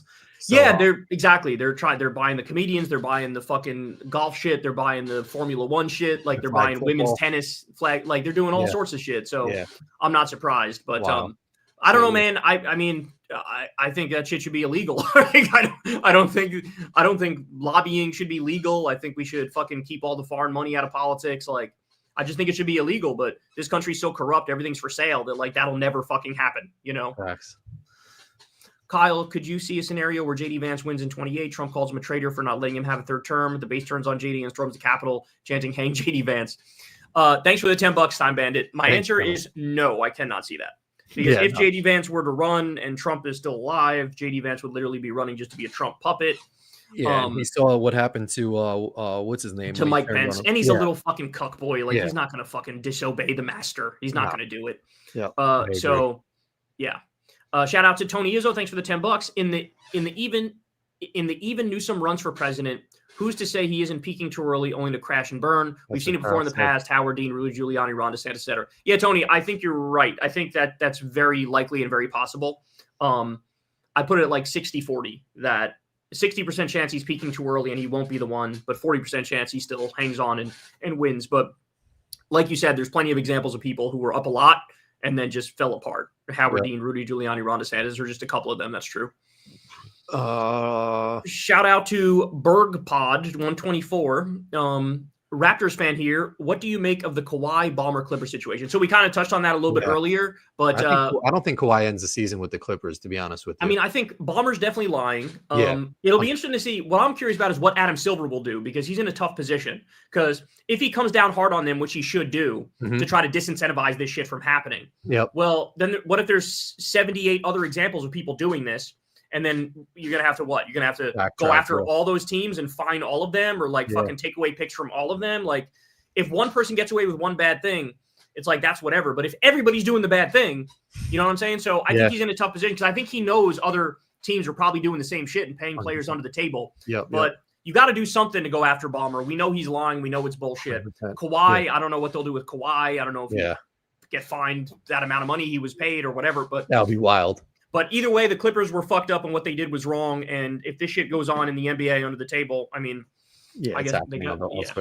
But again, I don't think Kawhi ends with the Clippers. People were saying they think Jalen too. Same thing. They think some shit's going on with Jalen. The Skeptic Leftist, thanks for the $10. Kyle, should I get my Mexican dual citizenship now, just in case shit goes even further south in this country? Or am I overreacting? Legit been pondering this for a few weeks. I would do it if I were you. I would do it. Yeah. If you got like family down there, you know, the process or whatever, like, fucking go for it. You know, I mean, it's just so crazy. Like, everything is so crazy. Did you see this thing, Corin, that like they're saying anything that's like anti-American or anti-Christian or anti-capitalist is considered like an indicator to be a domestic terrorist, and like they're like going to put us on lists and shit. It's so fucking crazy. Wow. I saw they went after someone who saw that same shirt that the shooter had from the Charlie Kirk thing. And I put a tweet out that I saw that shirt. I was like, oh shit. Like, that's what I'm saying, bro. Don't come after me. I just saw they're just going to put every left-wing person is going to be on some list. Facts. Shout out Fart20. Thanks for the $5. Amen Animations has a video dropping tomorrow on Ethan Klein. If you don't know, he made an animation of Crowder running from Sam, and it's amazing. That's pretty cool. Awesome. That's what's up. Make an animation of me, man. I like to see that shit. Doesn't matter who cares. Thanks for the $20. Hey, Kyle, you and Crystal should have that Nathan guy that Pacman interviewed last week on KKF. He was making some serious claims. Who's this guy? Nathan guy that Pacman interviewed last week. If he is Nathan's like the hot dog stand, I'll get down with it. Yeah, I don't know what this topic is. In fact, I just got curious. I'm just gonna type in Nathan David Pacman and see what comes up. Appreciate you though, D. It doesn't matter who cares. Okay, let's see. Nathan David Pacman interview. Bombshell claim Trump did not win the 2020 election. Oh, yeah. See, we already had Greg Palestine to talk about this. But is there like validity to that? Yeah, I mean, we had on this guy Greg Palast, and there are certain theories he disagrees with. Like, he doesn't agree that Elon used like Starlink to try to hack the election and win it for Trump, but he does agree with basically the right suppressed the vote of Democrats and made it so that Trump won when he didn't really win. And he says, according to his calculations, Kamala would have won with 278 electoral college votes if there wasn't any rigging that happened. But this is a different guy I've never heard of. And maybe he's got some other claims that I'm unaware of. So I should watch that interview and see what's the deal with that guy. Appreciate you, dog. Thank you. We're almost towards the end here. Trump said no hurricanes would happen. There is one coming, I think. It's not going to hit us, though. In all seriousness, even the hurricanes don't want to come here anymore. Very true. There's actually 2 of them right now. One of them is like dying over the Bahamas, and there was another one too. It's east, but I think they're not going to. They're going to fizzle out and go into the ocean before they get to us. Hurricanes ain't fucking with us. Time Bandit, thanks for the $10. Corin, come to South Jersey and try a Boost slushy. Also, go Birds. Yo, Eagles are nice. I don't know what a Boost slushy is, but if I'm ever down in South Jersey, I'll try one. Where do they have that? Maybe at like Wawa or some shit. Appreciate you, Time Bandit. Rhythm Beats, thanks for the $10. Hey, Kyle, did you see that the Electronic Arts was just bought by Saudi Arabia? See, that's what I thought it was. And Jared Kushner for $55 billion. So now we're going to get Star Wars, sports, skate, Sims, and Battlefield video games from them. Oh, my God. Crazy. Oh, so Jared Kushner was in on that deal? I didn't know that. Crazy. 55 million, so much money. Yeah, they're just patting their pockets, man. Yeah, and the economy's fake too. Like everything is like this AI bubble, and as soon as that shit pops, like it's just going to be a depression, you know? Yeah. Appreciate you though, man. Tim Dillon, thanks for the $5. Corin rules, Mike S. Thank you, Mike S. Also known as Tim Dillon. We appreciate that. Is it in the realm of possibility that Cash botches these cases so bad Tyler and Luigi walk? Yes. Really? Yes. Are you kidding? Absolutely. Oh, wow. That would be wild. Absolutely. They'll be able to indict them, but in terms of getting a conviction, Tyler is sitting pretty, bro. Didn't Candace Owens just come up? Candace Owens came out and said that like it didn't. Candace has been hammering away like a motherfucker. Like she was like, Tyler has never even been on the UVU campus, and he didn't admit to that shit. And his parents say he didn't do it.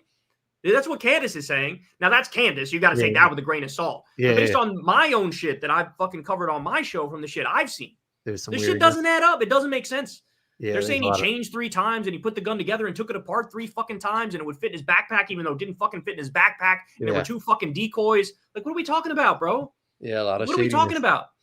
Oh, appreciate you, Farty Wan or whatever that was. TJ Kirk recently stated in a video that he didn't have a problem with comedians performing in Saudi Arabia, saying that they also perform in the US, which is arguably a bad country as well. Thoughts? The reason why I don't agree with that argument is because no comedian is being paid by the US government. This is the Saudi government paying these comedians. The same people who funded fucking 9/11 and did a genocide in Yemen. In the U.S., if the U.S. government if Trump was offering comedians checks directly, I would say that's fucking outrageous and they shouldn't fucking take that money, right? In the same way they shouldn't take the Saudi money. But when comedians perform in the U.S., it's just the people who live in the U.S. paying them. It's not the U.S. government. So it's totally different. So, no, I reject that completely. But thank you for the $10. Appreciate that. Appreciate you. Shout out Abdi Rashid 1P. Thanks for the $5. Hi, Kyle, old school secular talk fan here, and I noticed one of your videos was gone for 2014 on the plane crash in Ukraine that was shot by Russia. Where did it go? I don't know what video you're talking about, but I never delete videos, so whatever you're looking for should still be up there. Appreciate 2014 on the plane crash in Ukraine that was shot by Russia. Maybe like YouTube pulled that shit. Oh, could be. Maybe YouTube pulled that shit. Raw Racer, thanks for the $5. You guys talking about not needing central air makes me laugh. Those single room wall shits don't work in the South. LOL. If you had the shits we have, that shit. You're will work in a fucking fire ass desert. No, dog, you are super bugging. Look, I'll grant him this. It doesn't. It won't work if you have like a 2,000 square foot home, 2,500 square foot home, or bigger than that. Yeah. Then yes, it won't work. If you have like super high ceilings, it won't fucking work. But if you live in a normal ass house that's like 1,500 square feet or less, and you have like different rooms in the house type shit, 2 or 3 of them bitches, you're good, dog. Arctic tundra in your bitch, you're man. good. It's literally better than central air. Literally better than central air. Yeah. I might have to go look up what AC my dad had. Appreciate you though. Shout out Jackson Cordova. Appreciate the $10. What's the deal with the Venezuela buildup? Is it going to be a hot war? Joining late tonight. Thanks. I mean, I don't know. It looks like it. If I was a betting man, I would say something's going to go down.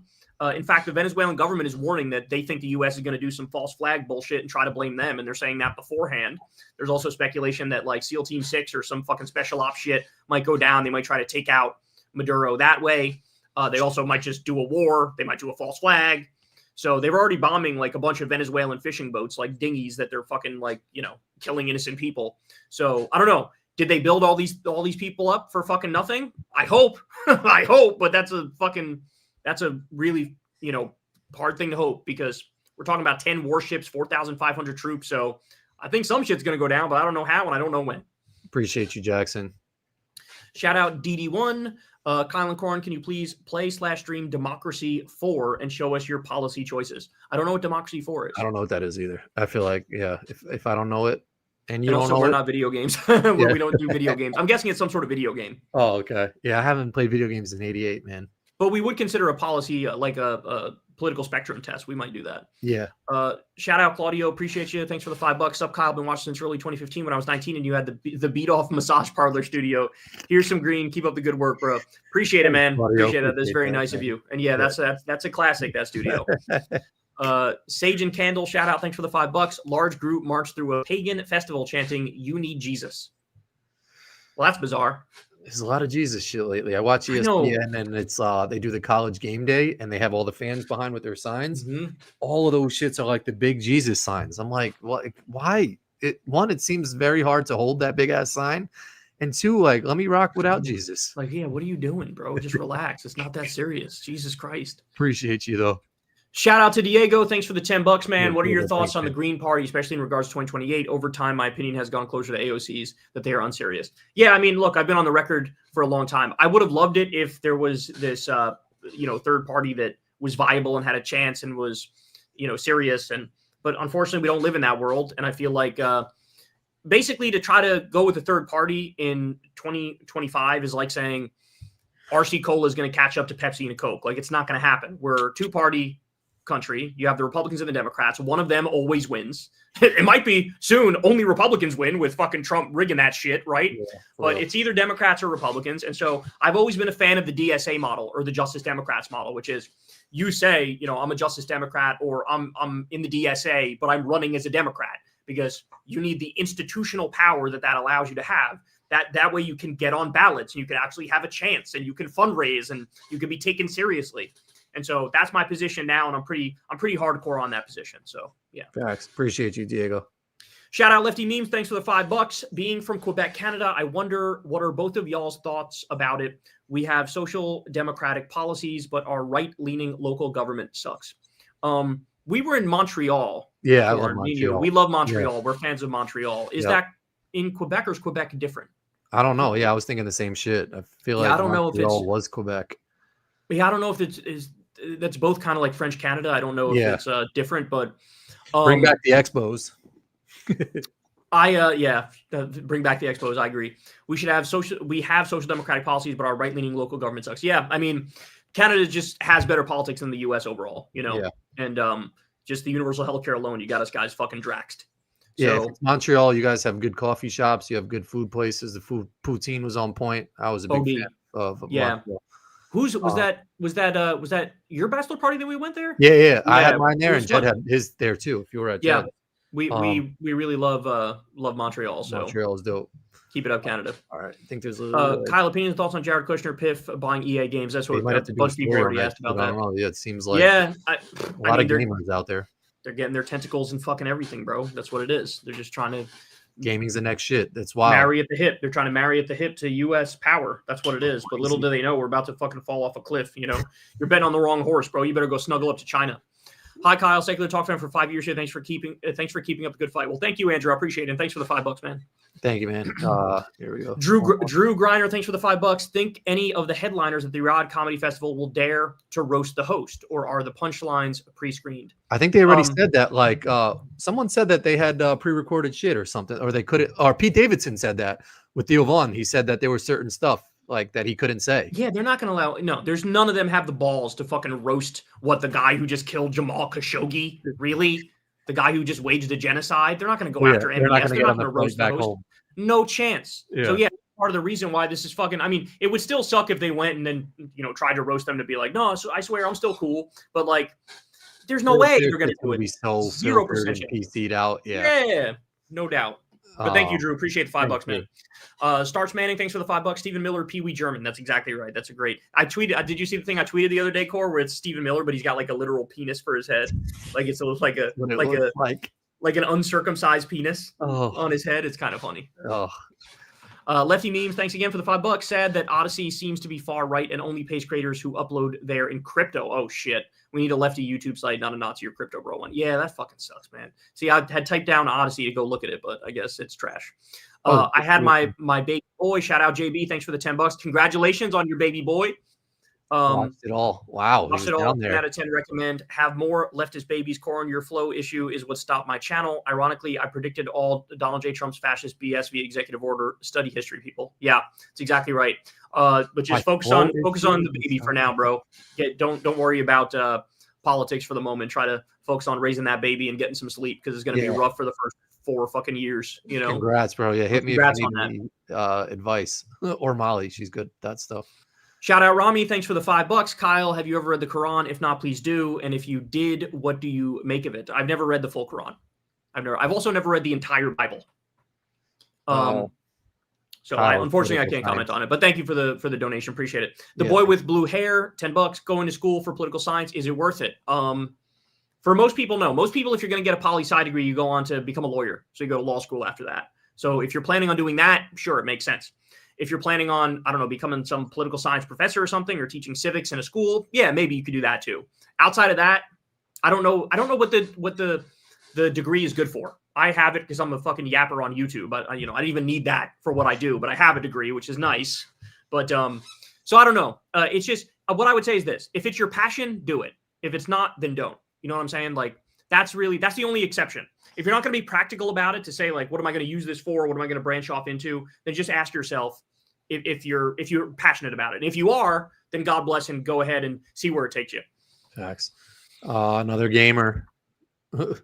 Hi Kyle, big fan of the show. Congrats on 2 million. How worried should we be of Tucker Carlson 2028? I'm not too worried about that. I mean, maybe he'll run, maybe he won't, but I don't know. We'll see. But thank you, Pierce, for the $5. I'm kind of agnostic on that. All right, last one. We went through almost like 100 chats. Sky, thanks for the $10. Can't believe y'all are still at it. Hope y'all have a good night. Team oatmeal raisin cookies all day. Yes, Sky. A perfect one to end on. But I think this is a record. Raisins. Yeah, it's a record. Yeah. We're almost at 3 hours. Yeah. Appreciate you rocking with us, Kyle. Thanks for answering questions as always.